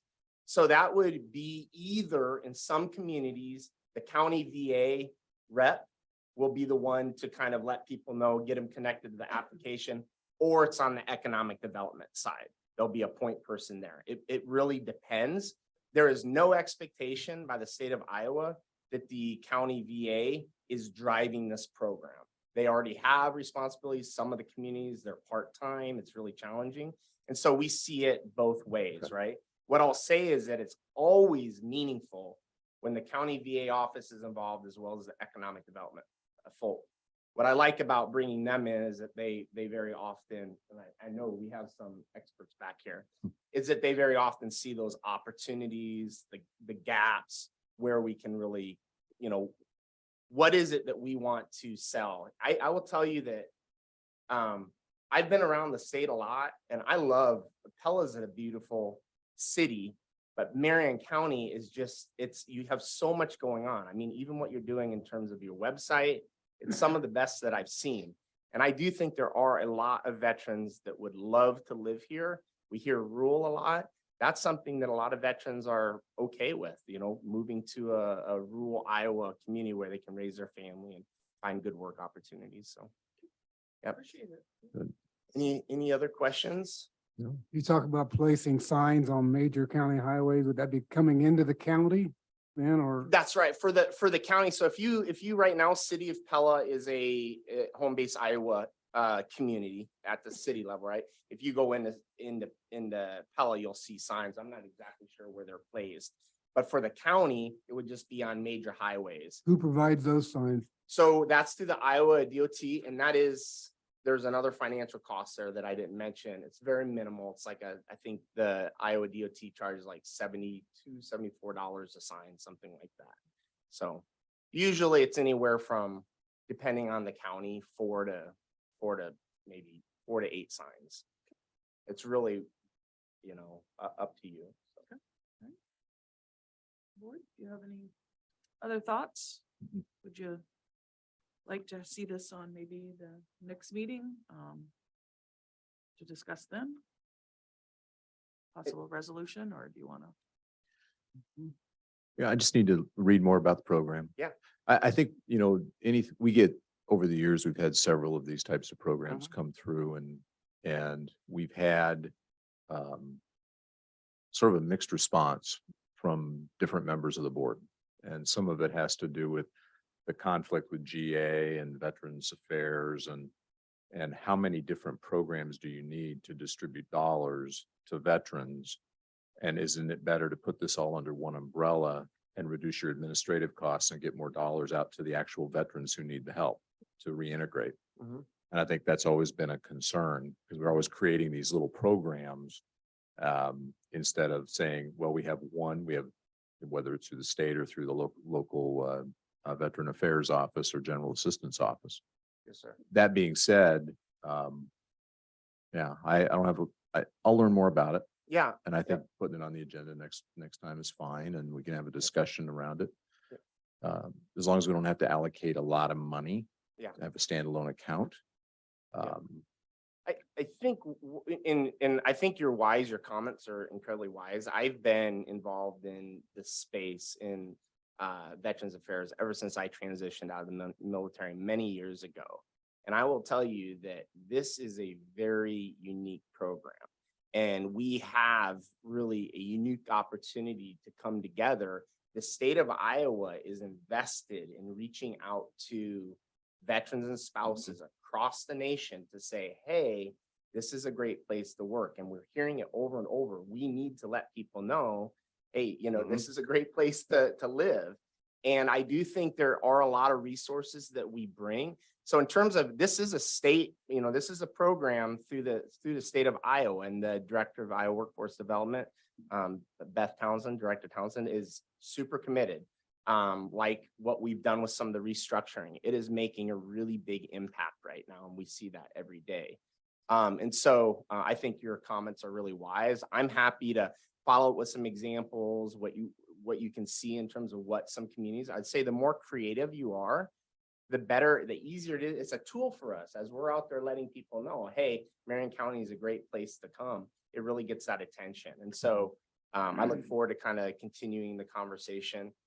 We definitely want to make this happen. I think you guys add a remarkable value to the state of Iowa. And I'm not just saying that. I mean, I've spent some time here, and it is a beautiful place. So in order for veterans to be eligible to receive any state funds that want to come to Marion County, we would have to belong to this, correct?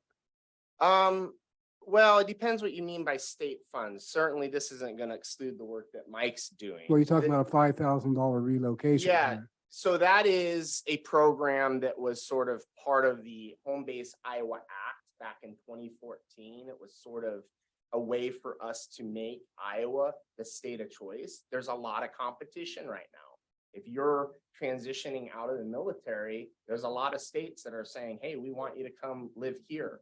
And so that was part of that. So veterans can definitely use that regardless whether you are designated in an HBI community. Okay. But that- what I'll that say was my is that, question. like the city of Clinton, for instance, they did a $1,500 home purchasing grant that could be added on that. So if you were moving to the city of Clinton, you could get $6,500 towards the purchase of a home. They did a really good job. The latest numbers I had is, I think over the years they had awarded like $67,000. That accounted for about 109,000 increased tax revenue, and then also I think it was like $5.5 million total home purchases. How competitive is that grant? I mean, how do you just? I would say it's, How do they justify who gets it? well, I mean, it's really how you write it. I'd say like in terms of the eligibility of that. So it's really how you write it up. I can provide examples of that. But if it's a transitioning, veteran coming into your community, they would just complete that application that you guys create. And we have great examples of that. Okay. It is very impactful. And the thing I'll say about veterans, we're a very tight-knit group of individuals, and we talk.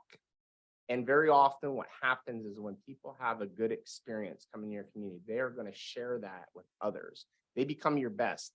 Yeah, at Iowa State University, for instance, in my previous role, just by ensuring we were doing the best programming possible, within 2 years, we had the most military affiliated students at any institution in Iowa. And by year 5, we had grown our veteran population by 27%, just by making sure that we were taking care of our brothers and sisters. And so I think this is a really unique opportunity. I'm passionate about it. I don't want to take any more time, but I'll follow up. I think, sir, I think your comments are spot on. The way we see it at the state level with the Iowa Department of Veterans Affairs is it all fits together, right? The county VA offices are that focal point. They're going to help get people connected. They're doing all, they know what's going on at the local level, but we're really that workforce piece. I have a Appreciate it. quick question Yes, for you. ma'am. So the workforce development portion is, I don't know if you are aware, but the western side of the state, they're no longer areas. They've kind of, with the counties, they have decided not to become part of the workforce development regions. And so workforce development is taking care of all that. Has that been an implication at all? Not so much for our program. What I can say is that when I talk about leveraging all the staff, we actually have what are called local veterans employment representatives who are part of the JVSG program grant, where they actually are working directly with veterans, or not veterans, they're working directly with businesses that want to become veteran ready companies. And then they're connected through our business consultants. So that doesn't really impact us the same way. I mean, it's certainly something, as a program manager, I would say that's probably we're there, we're connected, we have sort of our organization. I'm not sure if I answered your question. I just didn't know if the partnership is what I'm getting at, you know, and if that partnership has to be there. You Yes, have to be part of, we're part of Central Iowa, Yes. you know, so Yeah. I didn't know if there was ever a disband or anything like that. If you had to have that partnership. so I wish I would have had a local or one of our local point people here. But that's a big piece of it, is the engagement side of it. And I think we have a lot of staff that are willing to work. And so having that community point person is really important because then we're going to be really working directly with them. And I'll 'Cause say, we're in Polk, you remember, so Yep. about 76% of the funds that we receive for workforce development understood, stays in Polk. I understand that. So Okay. that's, I mean, you know, Yep. we get approximately about 54,000. Yep. So it does, I mean, it's Understand. not a lot of funds, so. Understand. And one thing I will say is there are a lot of free resources that we have available. For instance, we wrote a grant and partnered with a group called Psych Armor.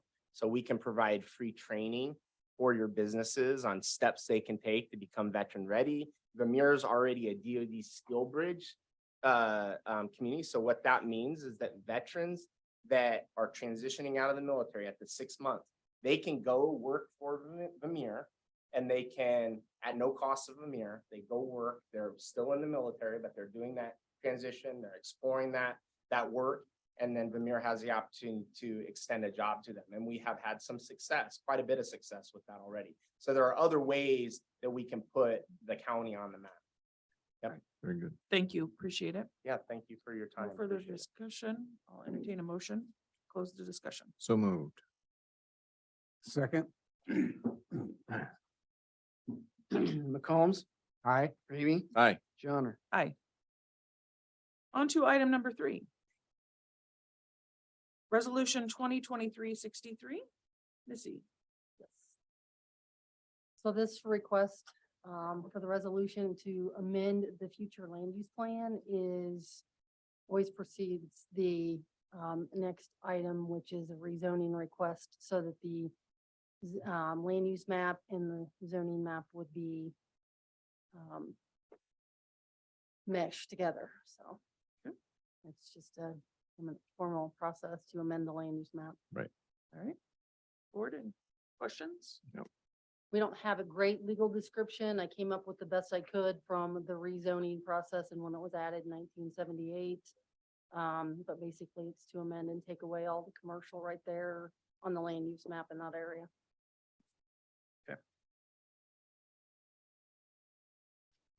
No further discussion? Nope. Entertain a motion for approval of resolution 2023-63. So moved. Second, Ramey, Aye. Johnner, Aye. McCombs. aye. This is the public hearing portion of the proposed zoning map change of the ordinance of 2023-2. So again, this is 1265 Hayes Drive, been known for years as Utter's, Steakhouse. Mr. Pilcher that currently has owned it for several years. His health has deteriorated. He's no longer able to operate it as a commercial business.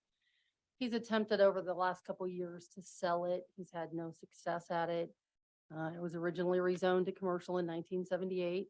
And so he has determined he has a property, the property he's living at in town, he has a better chance to sell. His desire is to rezone this back to A1 and turn this into a single family residence versus letting it stand there empty and further deteriorate.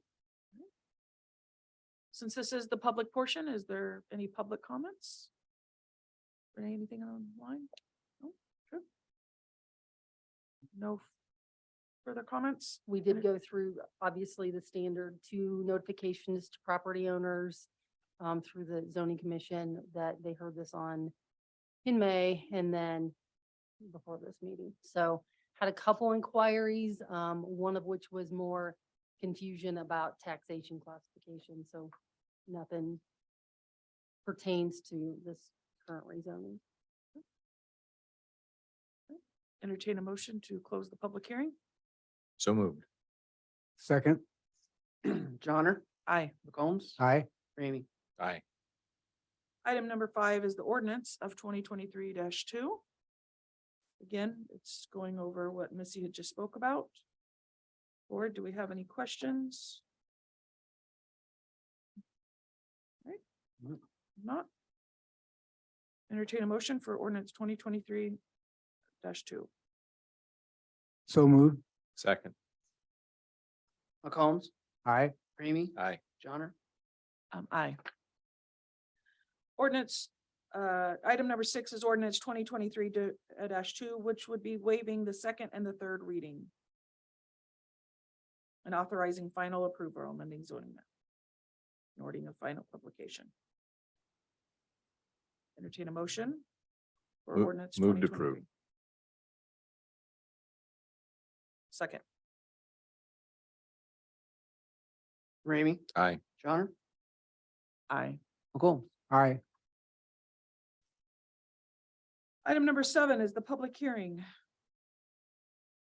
It's the proposed ordinance of 2023-3. This is the amend the zoning district map. Missy, I'll let you.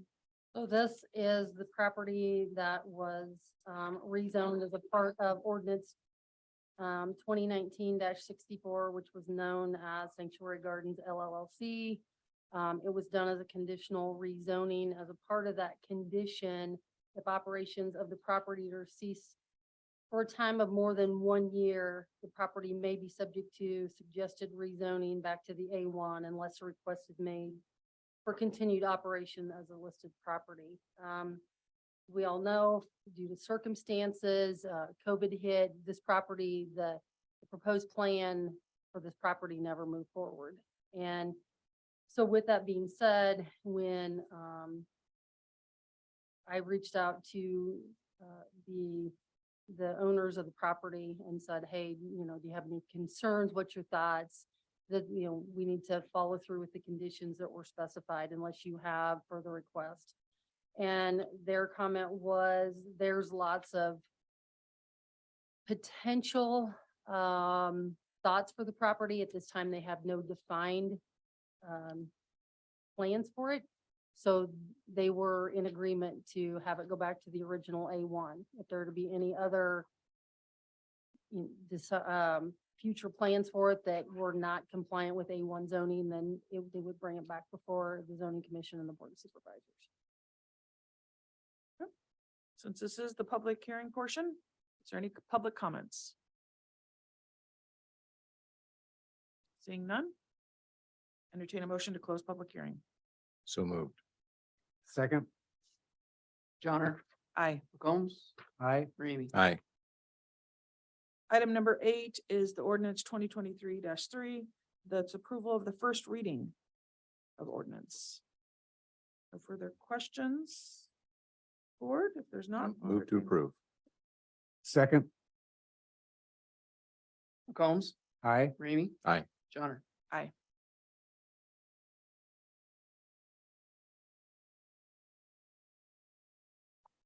Item number 9 is ordinance 2023-3, which is be waiving the second and the third reading.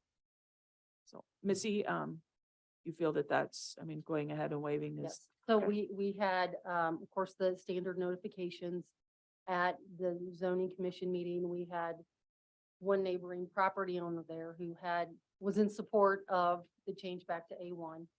So again, it's been farm ground. It was farm ground when it was rezoned. It's continued to be farm ground with absolutely no dirt moved. So All right. Entertain a motion for, to waive the second and third reading. Move to approve. Second. Ramey. Aye. Johnner. Aye. McCombs. Aye. On to item number 10. This is the public hearing portion of the proposed relocation of the anhydrous ammonia tank of Agron FS. This yours, Missy? So this is somewhat mine. This is a requirement of IDOL's.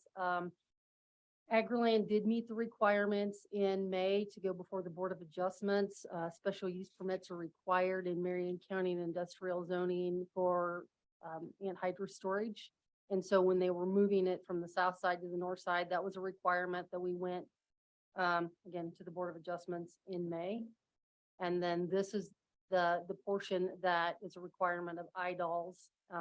Since I already had the information, I put it on the agenda. It's been published in the paper. They've met all the requirements. They're proposing to put 245,000 gallon tanks on the north side of the road. By relocating to the north side, it'll alleviate the congestion that they currently have on the overcrowded south side, which doesn't allow for them to expand the size tanks they're proposing. I don't know if either one of, we have a couple gentlemen here from AgriLand, if you have anything to add.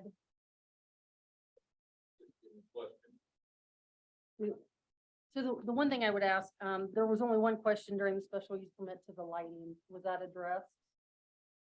It's been discussed, hasn't been dealt with yet, Okay. but it will be dealt with. Okay. We think that when we move that across the road to the north, the lighting that was causing their issues will no longer be needed because the anhydrous will no longer be there. Okay. So just moving the tanks, putting them in the new spot, it should alleviate that issue. So during our special use permit process, there was the only concern from the neighboring property owners during notification was the lighting, which they then discussed after the meeting, and hopefully they can get a light that deters down onto the tanks versus something that's more intrusive to the neighbors. So the question was inadequate lighting or too much lighting?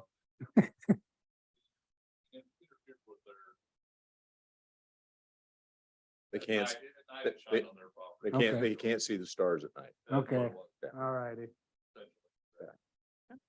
Since this is the public hearing portion, there's no further questions from the public. We'll entertain a motion to close the public hearing. So moved. Second, Johnner, Aye. McCombs, aye. Ramey, Aye. Item number 11 is the relocation of the anhydrous ammonia tanks. I have one question. And regarding why are you, I mean, what makes you move them?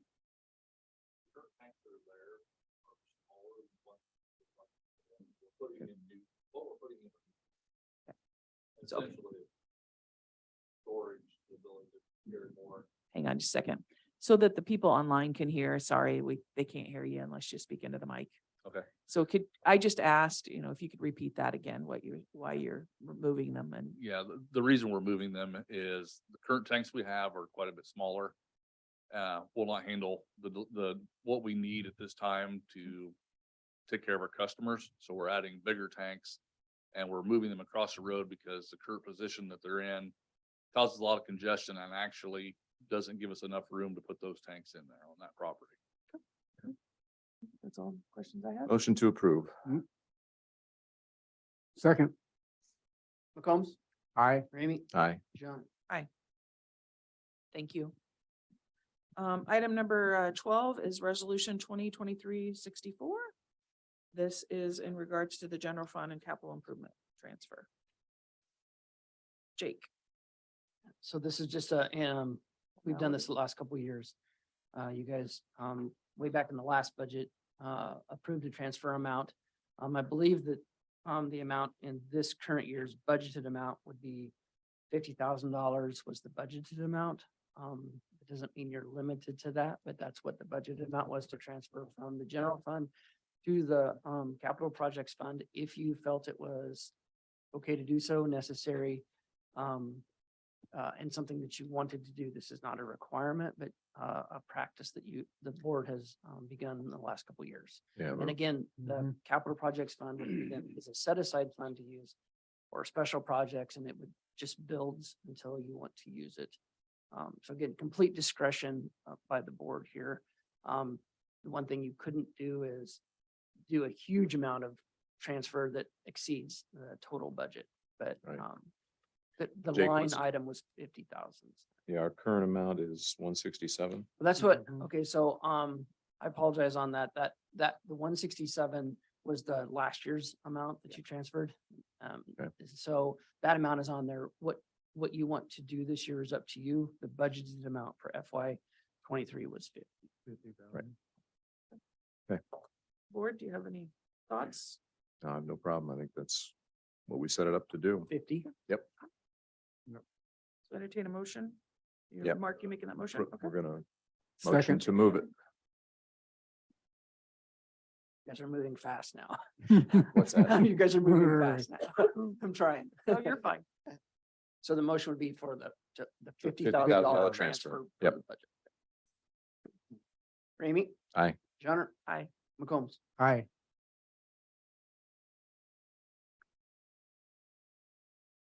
We will do that before the end of the fiscal year. Very good. Thank you. Thank you. Item number 13 is the appointment of Marion County Veterans Affairs Commission. Jody Martin. Mike, this is yours. Last commission meeting we had, the other two commissioners recommended that Jody be reappointed, and Jody graciously said, yes, she would. Okay. So it's just her third term coming up again, and we welcome a continuation of Jody's leadership on the commission. Very good. All right. So move to approve. Thank you much. Thanks, Mike. Second. Johnner? Aye. McCombs? Aye. Ramey? Aye. Item number 14 is the reappointment of the City of Pella Library Board of Trusts, Christy Leonard. Board, I think this is pretty formality. Yep. Move to No. approve. Second. McCombs? Aye. Ramey? Aye. Johnner? Aye. Item number 15 is the discussion and possible action in regarding Marion County property at, our 6th Street Annex is what we call that, so. Yeah, the point of this is really that we have a letter attached that we need to approve. I did, when I was reviewing the letter, I did reach out to Jared yesterday in regarding to, and I wanted to talk to the board about it. Maybe in this letter, should we put that we are looking at, maybe a different lease location for the one DHS portion? No. So, I mean, this is a notice per the contract. So if we want to do that, that can be done in other conversations with the county attorney. yeah, because he was okay with it, but just, so. This is just strictly following the But terms do of we the think contract. that the language, just when reading it, do we think that they'll turn around and be like, okay, I'm just wondering how they're gonna read it. That's just, Yeah, Keisha, I can't read minds. So this is a notice. And we've said we want to give them notice per the terms of the agreement. And then after that, we'll have those discussions to see where we want to place them, if we want to place them, and if they want to be placed. Are they even in the building? Are they still working remotely? That's all subsequent to this. good with that, Steve? Yeah, I'm okay with that. Entertain a motion for approval of sending the letter. Is that what you want, Jake, from us? Do you want us to approval of Yeah, that? I think you guys need to vote to, Yeah, motion to Send the approve notice. the notice. Then voted. Send notice? Okay. All right, Mark motion. Second. Ramey? Aye. Johnner? Aye. McCombs? Aye. Resolution 20, item number 16 is resolution 2023-62, which is Iowa DOT agreement addendum. Tyler. So you guys, you've seen similar agreements for Iowa DOT projects and associated county side road paving. This one is for shoulder widening on Highway 163. The Iowa DOT is doing next year. We have had a number of close calls here with motor graders on along 163. Additionally, we have lots of residential complaints about the side road approaches to Highway 163. You know, there's no acceleration lane, there's no paved shoulders, it's gravel right up to the through lanes essentially. So paving the side roads would be beneficial not only for the safety of our motor grader operators and our maintenance operations, but also for the traveling public to be able to get traction, to turn out at an appropriate speed, or at least a better speed,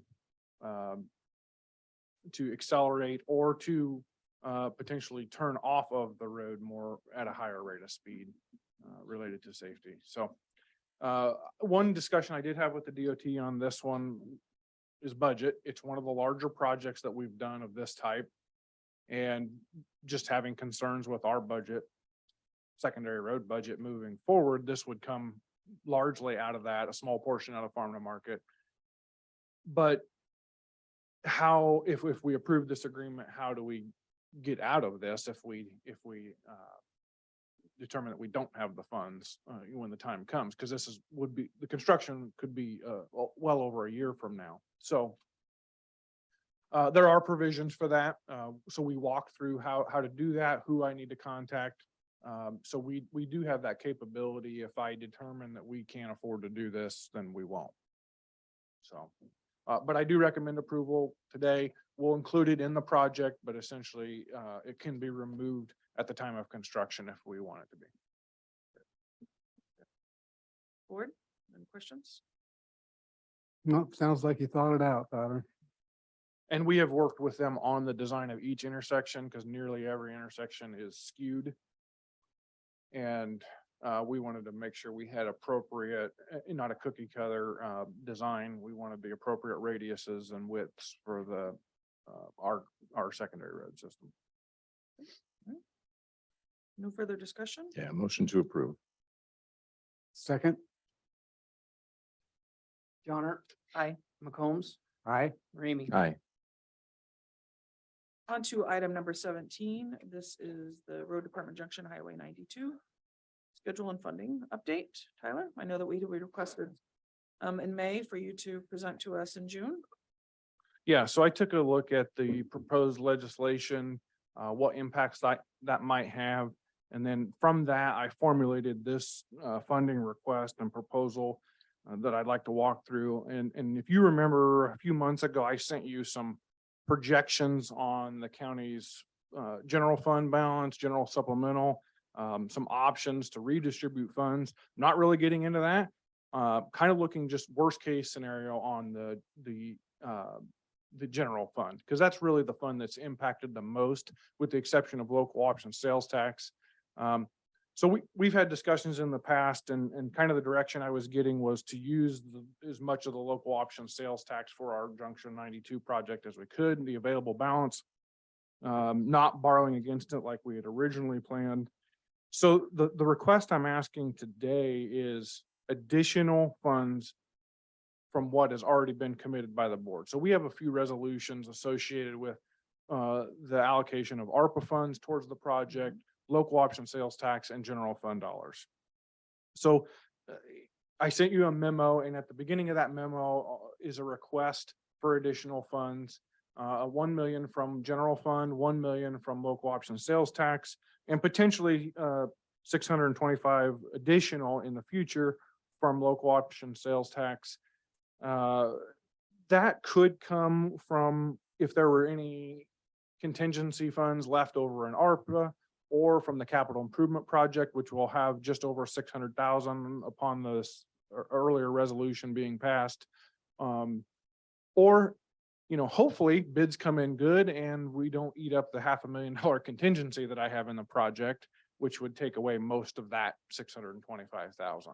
So we hope we have plenty of contingency built into our project.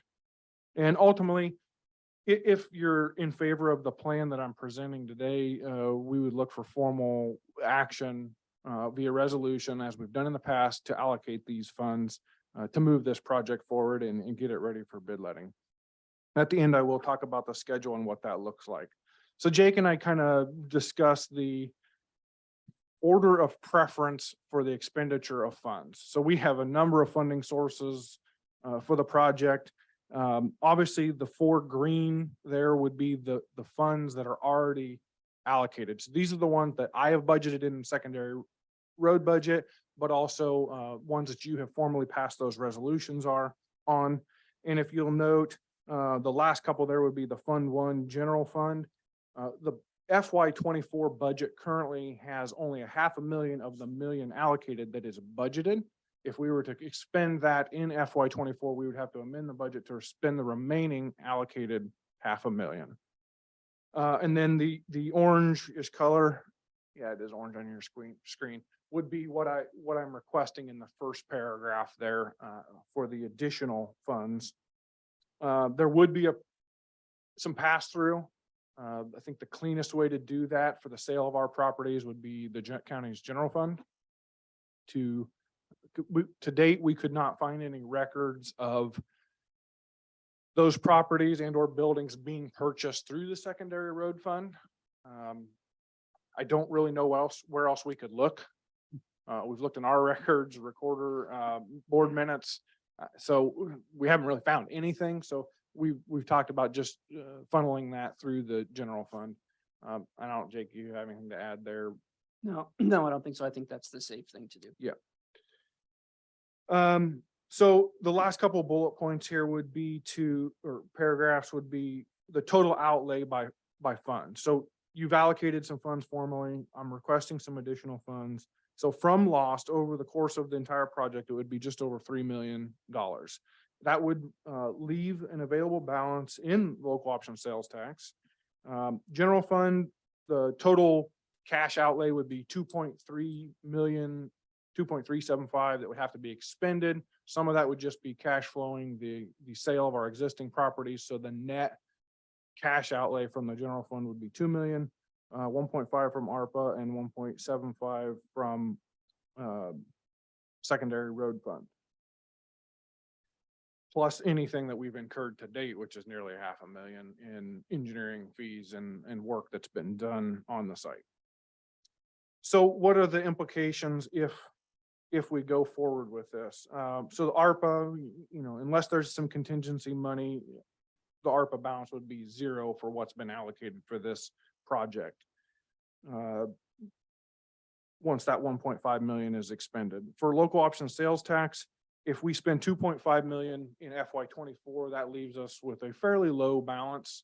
I'm not sure on timing, and we don't, if we went to bid in August, we don't know how much construction would get done in the remaining construction season, or if it would just begin in 2025 or 2024.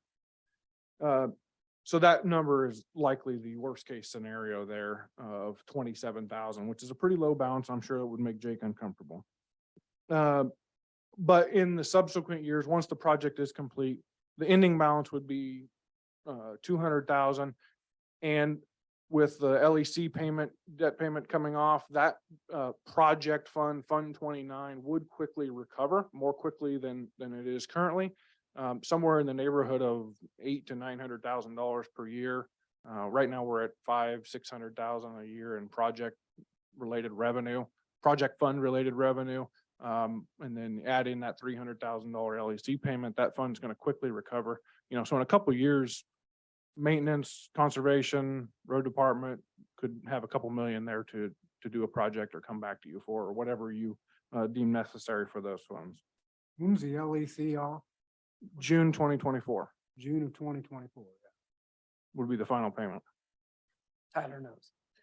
General fund, so in FY24, the remaining, this is based on my projections here. The May fund balance, subtracting what Jake and I kind of estimate for expense and revenue to come in June. We estimate the ending June fund balance minus this project, assuming 100% expense for next year's budget. So June of 2024, the fund balance would, after this expenditure, would be $5 million for the general fund.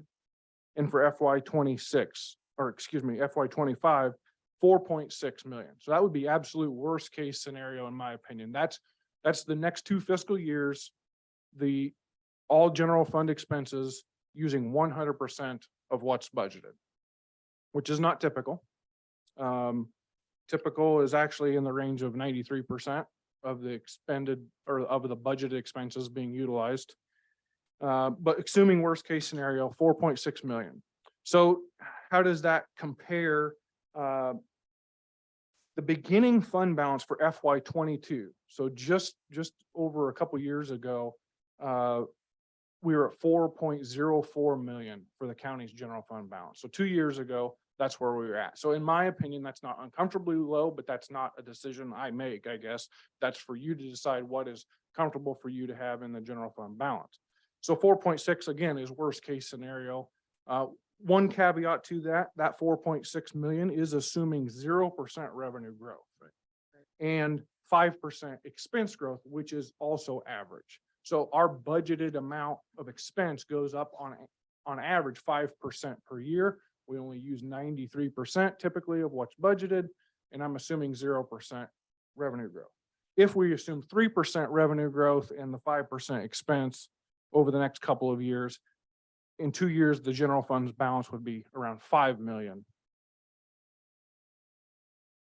The only other thing that I can't account for in the reviewing the legislation would be any penalizations we would have based on valuation growth. So let's assume worst case, again, my interpretation of the legislation, worst case for Marion County could be a 3% reduction, which is equivalent to about $400,000 to general fund revenue. That's my estimation. So if we had, let's say we were penalized for our valuation growth and had to reduce by 3%, that is equal to about 400,000 in general fund revenue. That's my calculation, not Jake's. No, it's just, I'm not questioning how Tyler's doing. It's just, we still do not know clear picture. If there's also, for that reduction, there's also got to be valuation growth. So to be reduced, to have to lower your levy means there's growth. So that helps offset. So I mean, Right. it's So- always good, and Tyler does a good job of doing worst case. And that's scenario. this would be worst case as in we had, let's say we had 6 or 7% revenue or valuation growth. We were penalized for that at 3% from 0%. So do they take you back to, do they get rid of all your growth, take you to 0% and then subtract 3 as a penalty? Or do they reduce it off of the growth? Let's say it's 7%, is it now 4? That's the part I wasn't clear on. Clarity that we don't know yet. And that's, I've asked a lot of questions and don't know that yet. So, but I'm assuming 0%, you get penalized at 3%. At the end of this project in 2 years, we are still over 4 million, worst case scenario, which is where we were just 2 years ago. But look what we've done.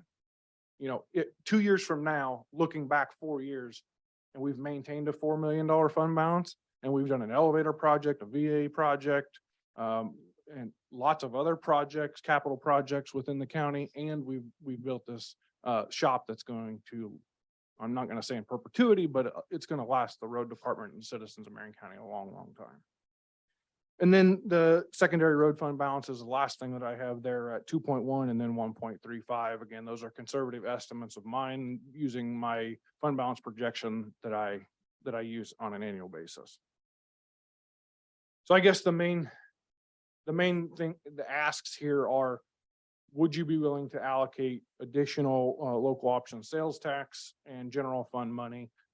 Again, this would get us to full build, get the project out for bid and get it done in one shot. 100% cash. I don't, 100% cash, in 2 years, you've got a fund balance that is, hopefully not any less than where we were 4 years prior, but we've done a lot of projects. And we also have a local option sales tax balance of roughly $200,000 that's going to grow at an exponential, well, not exponential, at a higher rate than what we have been seeing Right. in the past. Right. Tyler, I have one question for you. When you talked in the past about the future and possibly the shortfall in the funds, I know that we can pay bills out of general fund that you possibly couldn't pay, but I know that you can't necessarily transfer more money, but if there are funds that your bills that you can't, or expenses you can't pay, then those could come out of the general fund. I'm just trying to think of where we would be looking at in 2025 if the road use tax is not there and things like that. Yeah, so the options would be, if there were shortcomings in the secondary road fund, which gets 30% from property tax and roughly 60% of our revenue from road use tax now. Local option sales tax Okay. could fund projects, equipment, capital improvements for the road department. Fund 11 can fund projects directly, as well as Fund 1 can fund projects directly. Also, you are maxed out. This board has, in my tenure here, has maxed out the transfer from Fund 11. However, currently we are not maxing out or doing any transfer from the general fund to the secondary road fund. It does not, what's allowed by code does not allow for a lot of transfer. I think it's in the $250,000 per year range. But you could allocate $250,000 from general fund to the secondary road fund, or as you stated initially, you can fund things directly. You could purchase a piece of equipment, you could fund a specific project directly from the general fund to be administered by the road department. Are you still looking at maybe the shortfall in what you're talking? There was- Yeah, I mean, there's no new information since, What was since that we number met. again? Yeah, Roughly, what was What it? was that number 2 again? million? shortfall to, Everybody keeps talking shortfall, so just remind everybody what the shortfall is projected. well, in FY 24, so the upcoming fiscal year, I've cut $1.4 million out of our operating expense. And we're probably looking at close to another million in FY 25 in the subsequent year. So 2.4 million of expense reduction in a $8.5 million expense budget.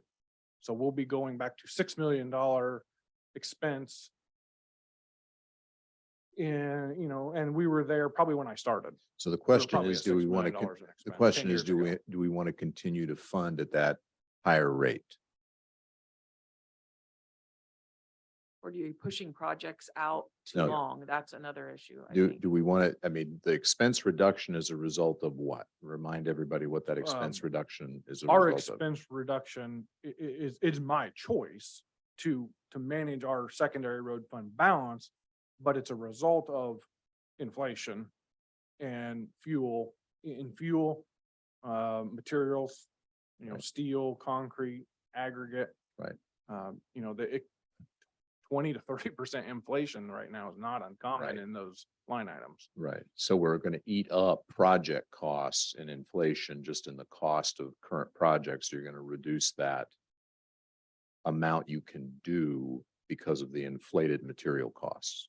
Yes. Right. Yeah. So the boards will have to decide, do you want to transfer dollars over from whatever fund you transfer to maintain the current project levels, but at a higher aggregate cost? Mhm. Which would be really hard to do for you. Yes. I don't see a way you guys could transfer that much money No, it's not to the possible. secondary road fund to maintain our current expense line item. No, we don't generate that much new revenue every year to No. be able to do that. You would take the general fund down to zero over a short period of time. Yes, Unless we get and double our population.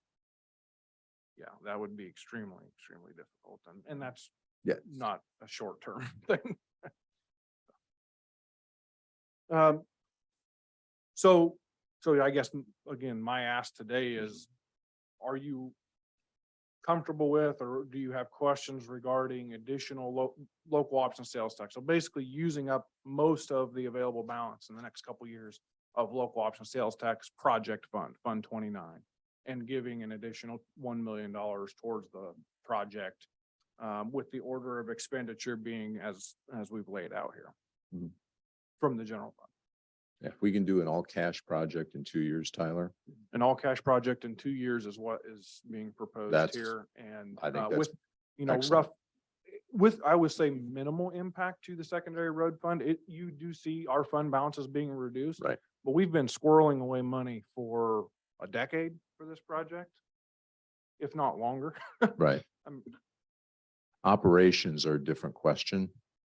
And how you do that and you've been handling that and managing that and you understand the inflation costs on operations, but as far as what we committed to and the need for this to enhance operations, enhance worker safety, enhance equipment longevity, all those things have the potential to be benefits to the county on a long-term basis. So you can do 2-year project all in cash. I think that's excellent. I'm totally for it. Yeah, and if there are questions to that effect, I've had whole presentations to that effect. Yeah, that'll be a different discussion. Yeah.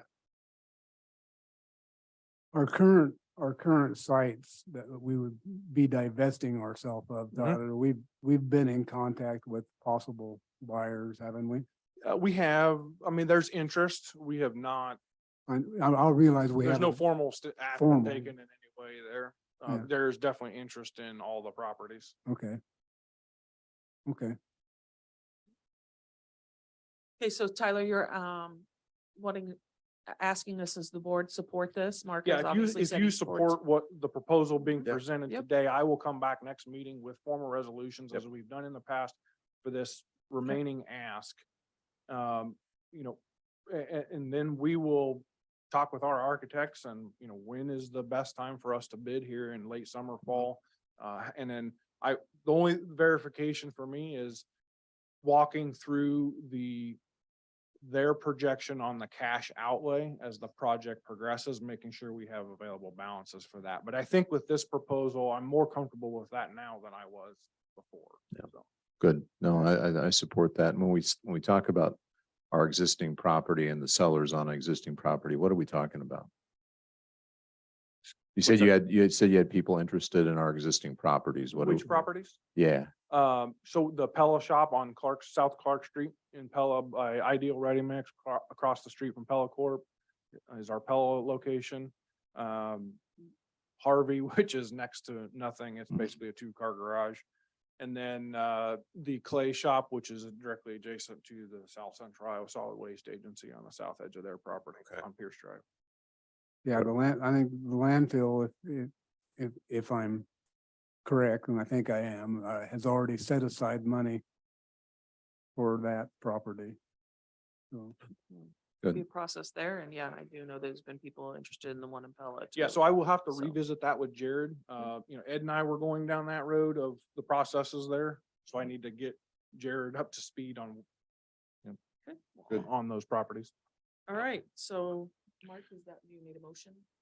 Well, I don't think, I'm So just, it- I'm it's just, I'm just just, a I'm just support. supportive of it. And you guys Yeah. have to If say you're what you do. supportive, I've got direction. I will come back to you with those resolutions on the 27th. I'm very supportive. We've, 20 years, 20 plus years in the making here. yeah, it's been I don't have 20 a problem years. with it either. So Jake, are you good with just closing discussion? So if you guys, yep. And then you can bring back Tyler next meeting if you have the resolution ready. Yep. Then, so, all right. Entertain a motion to close discussion. So moved. Second. Ramey, Aye. Johnner. Aye. McCombs. Aye.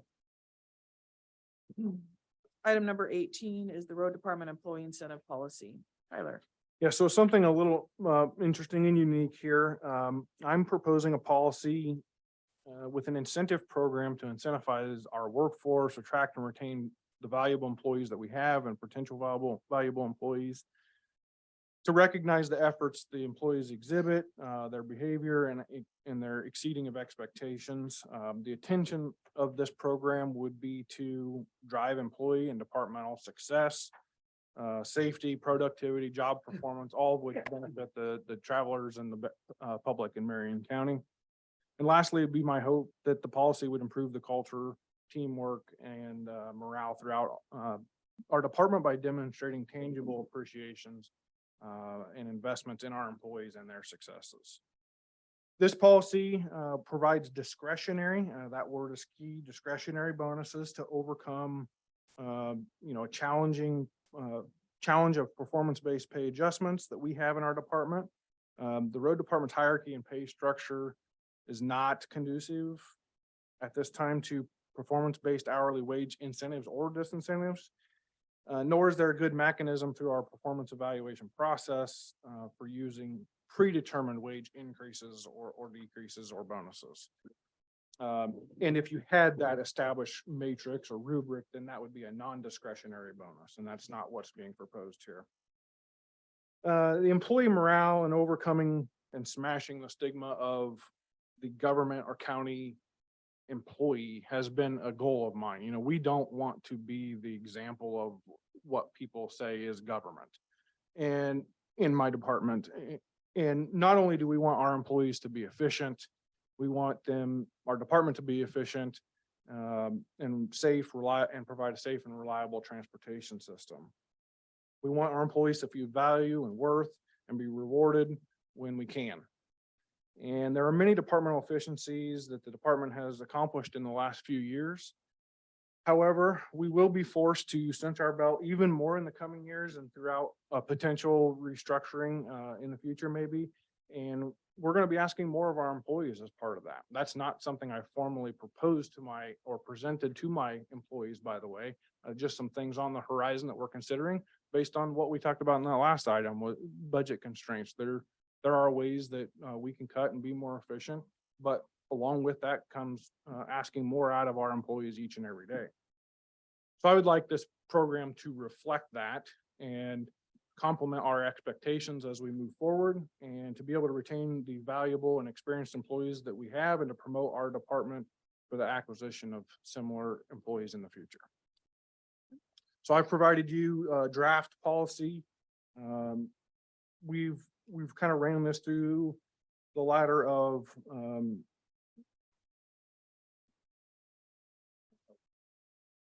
attorneys. Are they attorneys? Yeah, Hopkins and Hubie. Consulting attorneys to get their take on it. You know, the non-discretionary bonus would be similar to the COVID bonuses in the way it's distributed, not necessarily in the amount, but just the formality of the way it's distributed through payroll.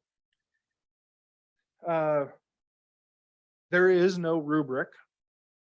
There would be a process.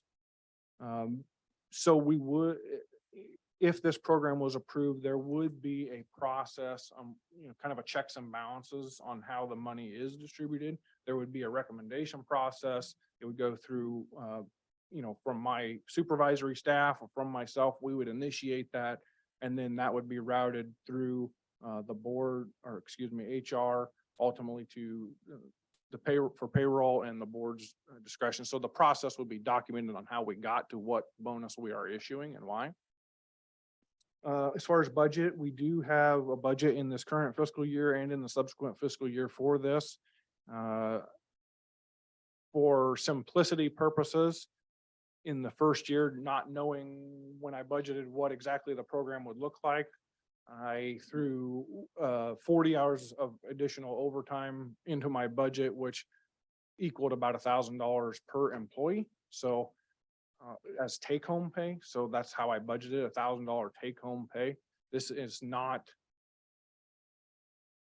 a program where every employee is going to get a bonus. That's just the way I budgeted it. So as we look ahead in the future, even in this current fiscal year, I did not, in this, the current, or the, excuse me, the upcoming fiscal year, I had budgeted for full staff, you know, full-time employees. We currently are not filling 2 vacancies because I'm kind of in a holding pattern due to expense reduction concern or expense inflation concerns. So we're looking at ways to reduce expenses. So just by not filling those vacancies and you know, doing a couple of other things within our wage line item, I've already reduced our budget, if I don't fill those vacancies, by nearly $200,000 from what was budgeted in January for FY24. So we do have some expense reduction potential. Do we sustain that moving forward? I don't know. The vacancies are just kind of a precautionary at this time. We are considering and doing a trial and error with some potential restructuring within our department. But let's say we do move forward with that $200,000 annually in expense reduction. And that's just in the wage line item, not in the total compensation of benefits and everything like that, just in wages.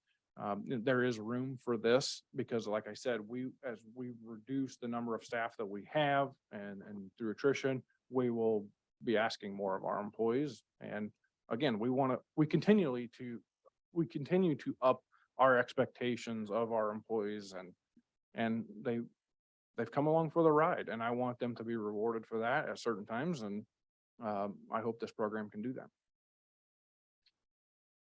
Tyler, I have a question for you. Yep. How many other counties do this? Do you know? None that I know of. I think this is fairly unique.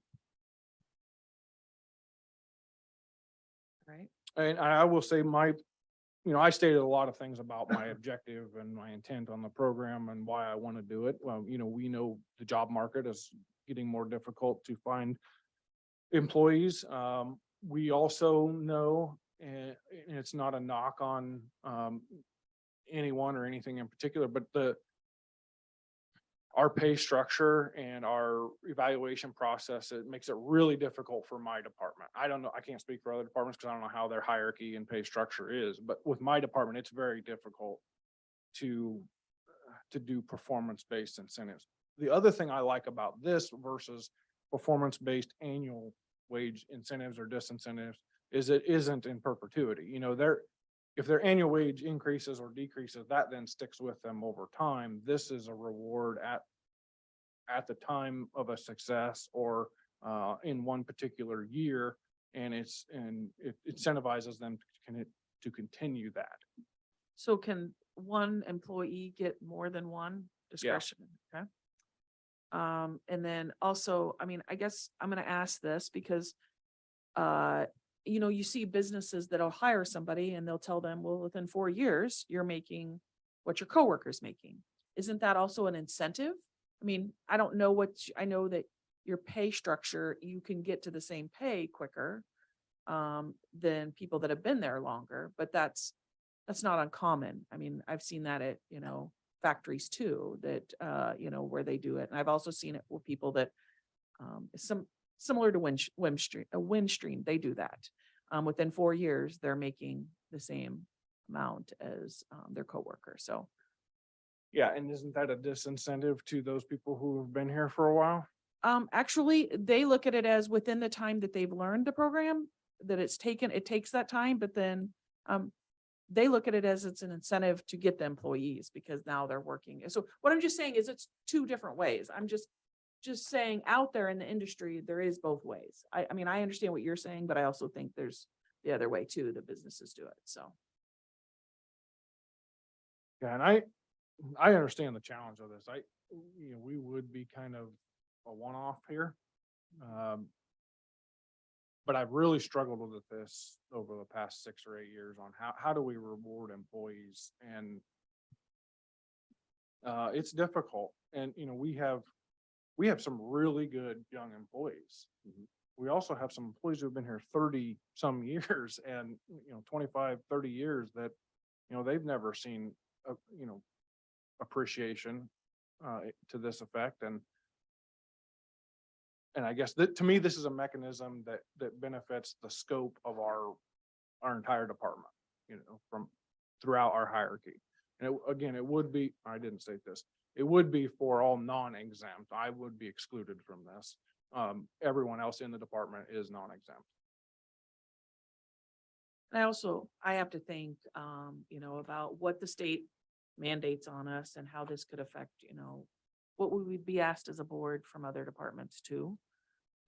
Yeah, and there were when I no say, considerations of that other than, and when I say mandates, I'm saying like, whether it would be an office such as elections, more things or whatever it may be. There's just, when we think of it, I have to think of the scope of,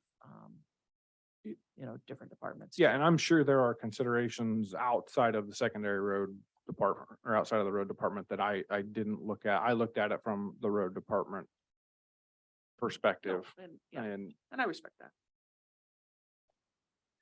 And one of the things that the review from the attorneys brought up was public benefit and the purpose of the program. And I think in the first part of my policy, I defined that, it's to create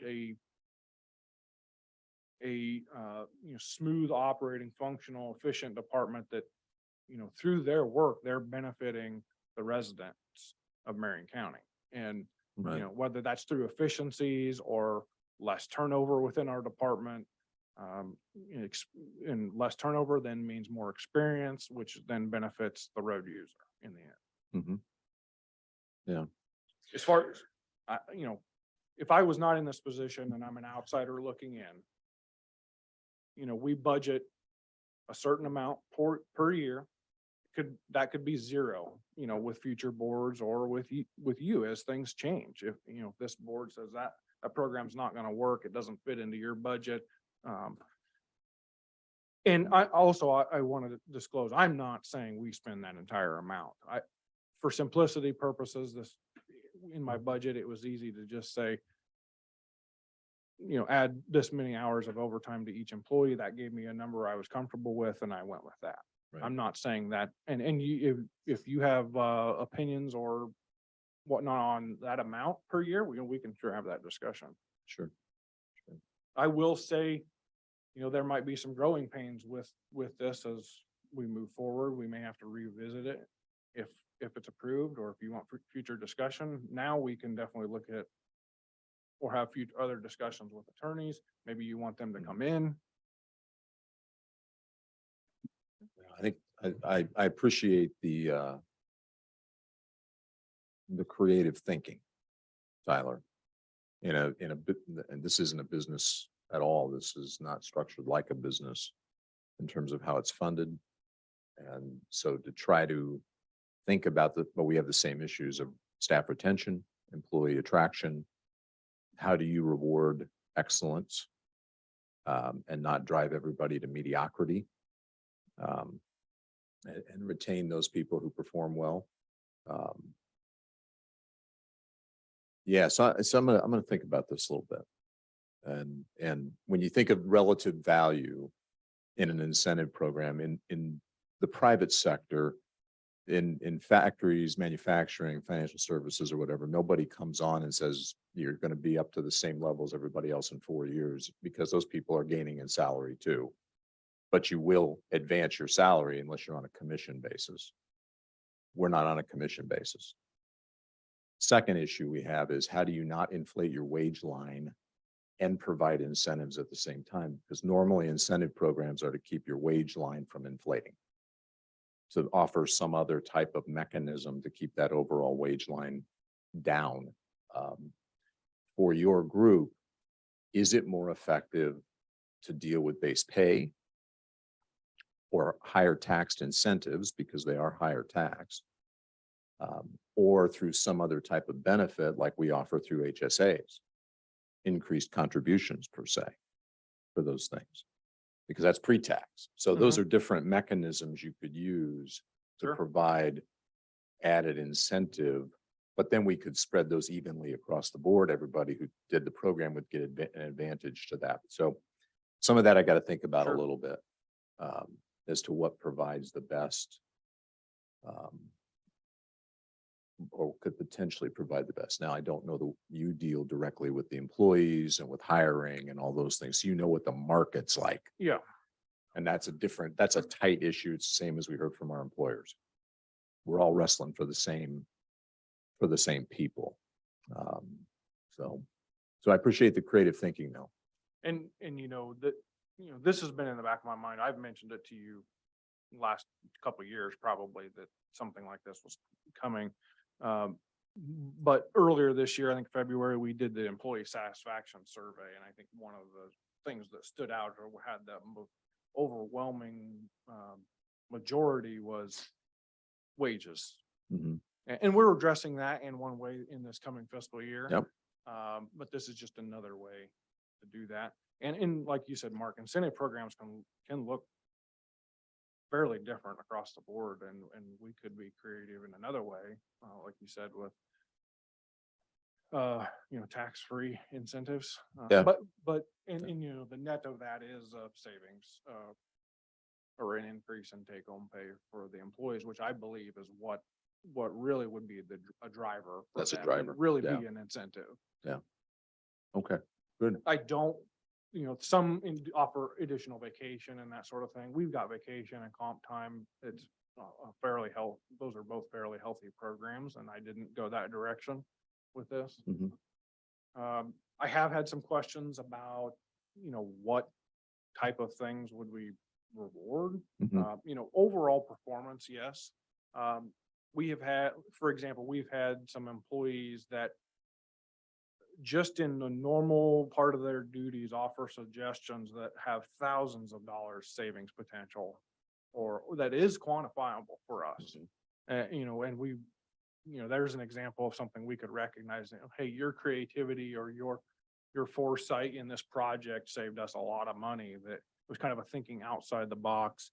Or employees just taking it upon themselves to do something that we would normally have outsourced, so some type of training. They take, their job description isn't necessarily to be a trainer, but they've got the most experience. They realize that, and they kind of take it under their wing without even being asked, and train our other employees to do something. So that saves us a lot of time and money. No, that's good. That's good. I appreciate you bringing it before us, Tyler, I really do. So take a look at it. We can, and I can reach out to you, or you can reach out to me individually. We can further this discussion in the future. I just wanted to get it before you. Kind of what the draft policy looks like, and we can go from there. Yeah, I appreciate it, Tyler. Thank you. No further discussion, or to a motion to close discussion? So moved. Second. Johnner, Aye. McCombs, Aye. Ramey, Aye. Item number 19 is resolution 2023-65 is to fix the dates for the public hearing development of Atkins. Yep, I'm gonna make a motion to table this, table it or no action. Which or would you no like? action. Yeah, sorry, Action. Jake. That's Sorry, okay. Jake. Selfishly there. I saw this sign. Yeah. That said slide, take home. So Mark made a motion just to, you're no action? No action. No action. Okay, so close discussion, or? It's fine. Second. McCombs, Aye. Ramey, Aye. John. Item number 20 is the Board of Supervisors updates. Board, Steve, I'm good. Mark? Mental health is proceeding. Continue to work with IWD, working through some issues. I'll further have to be able to, we have to have a meeting here in the next week or so, and so I'll be able to give the board more of an update then. So other than that, that's all I have. Entertain them. Do we want to take a recess, or do we want to just go ahead and go on into? It won't take long. All right. Okay. Need a motion to close open session. So moved. Second. McCombs, Aye. Ramey, Aye. Johnner. Aye.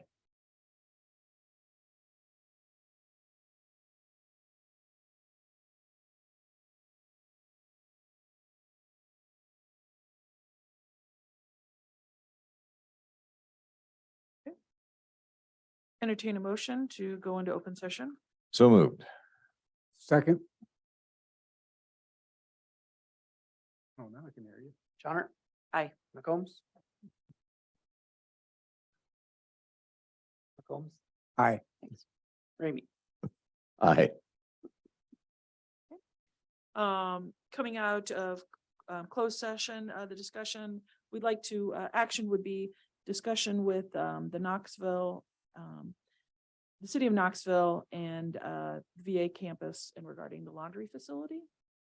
Having further discussions there, possibly about the 2080 also with that.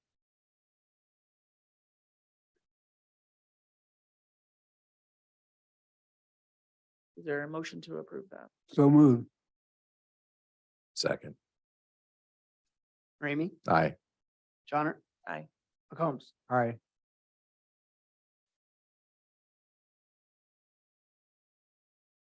Motion to adjourn.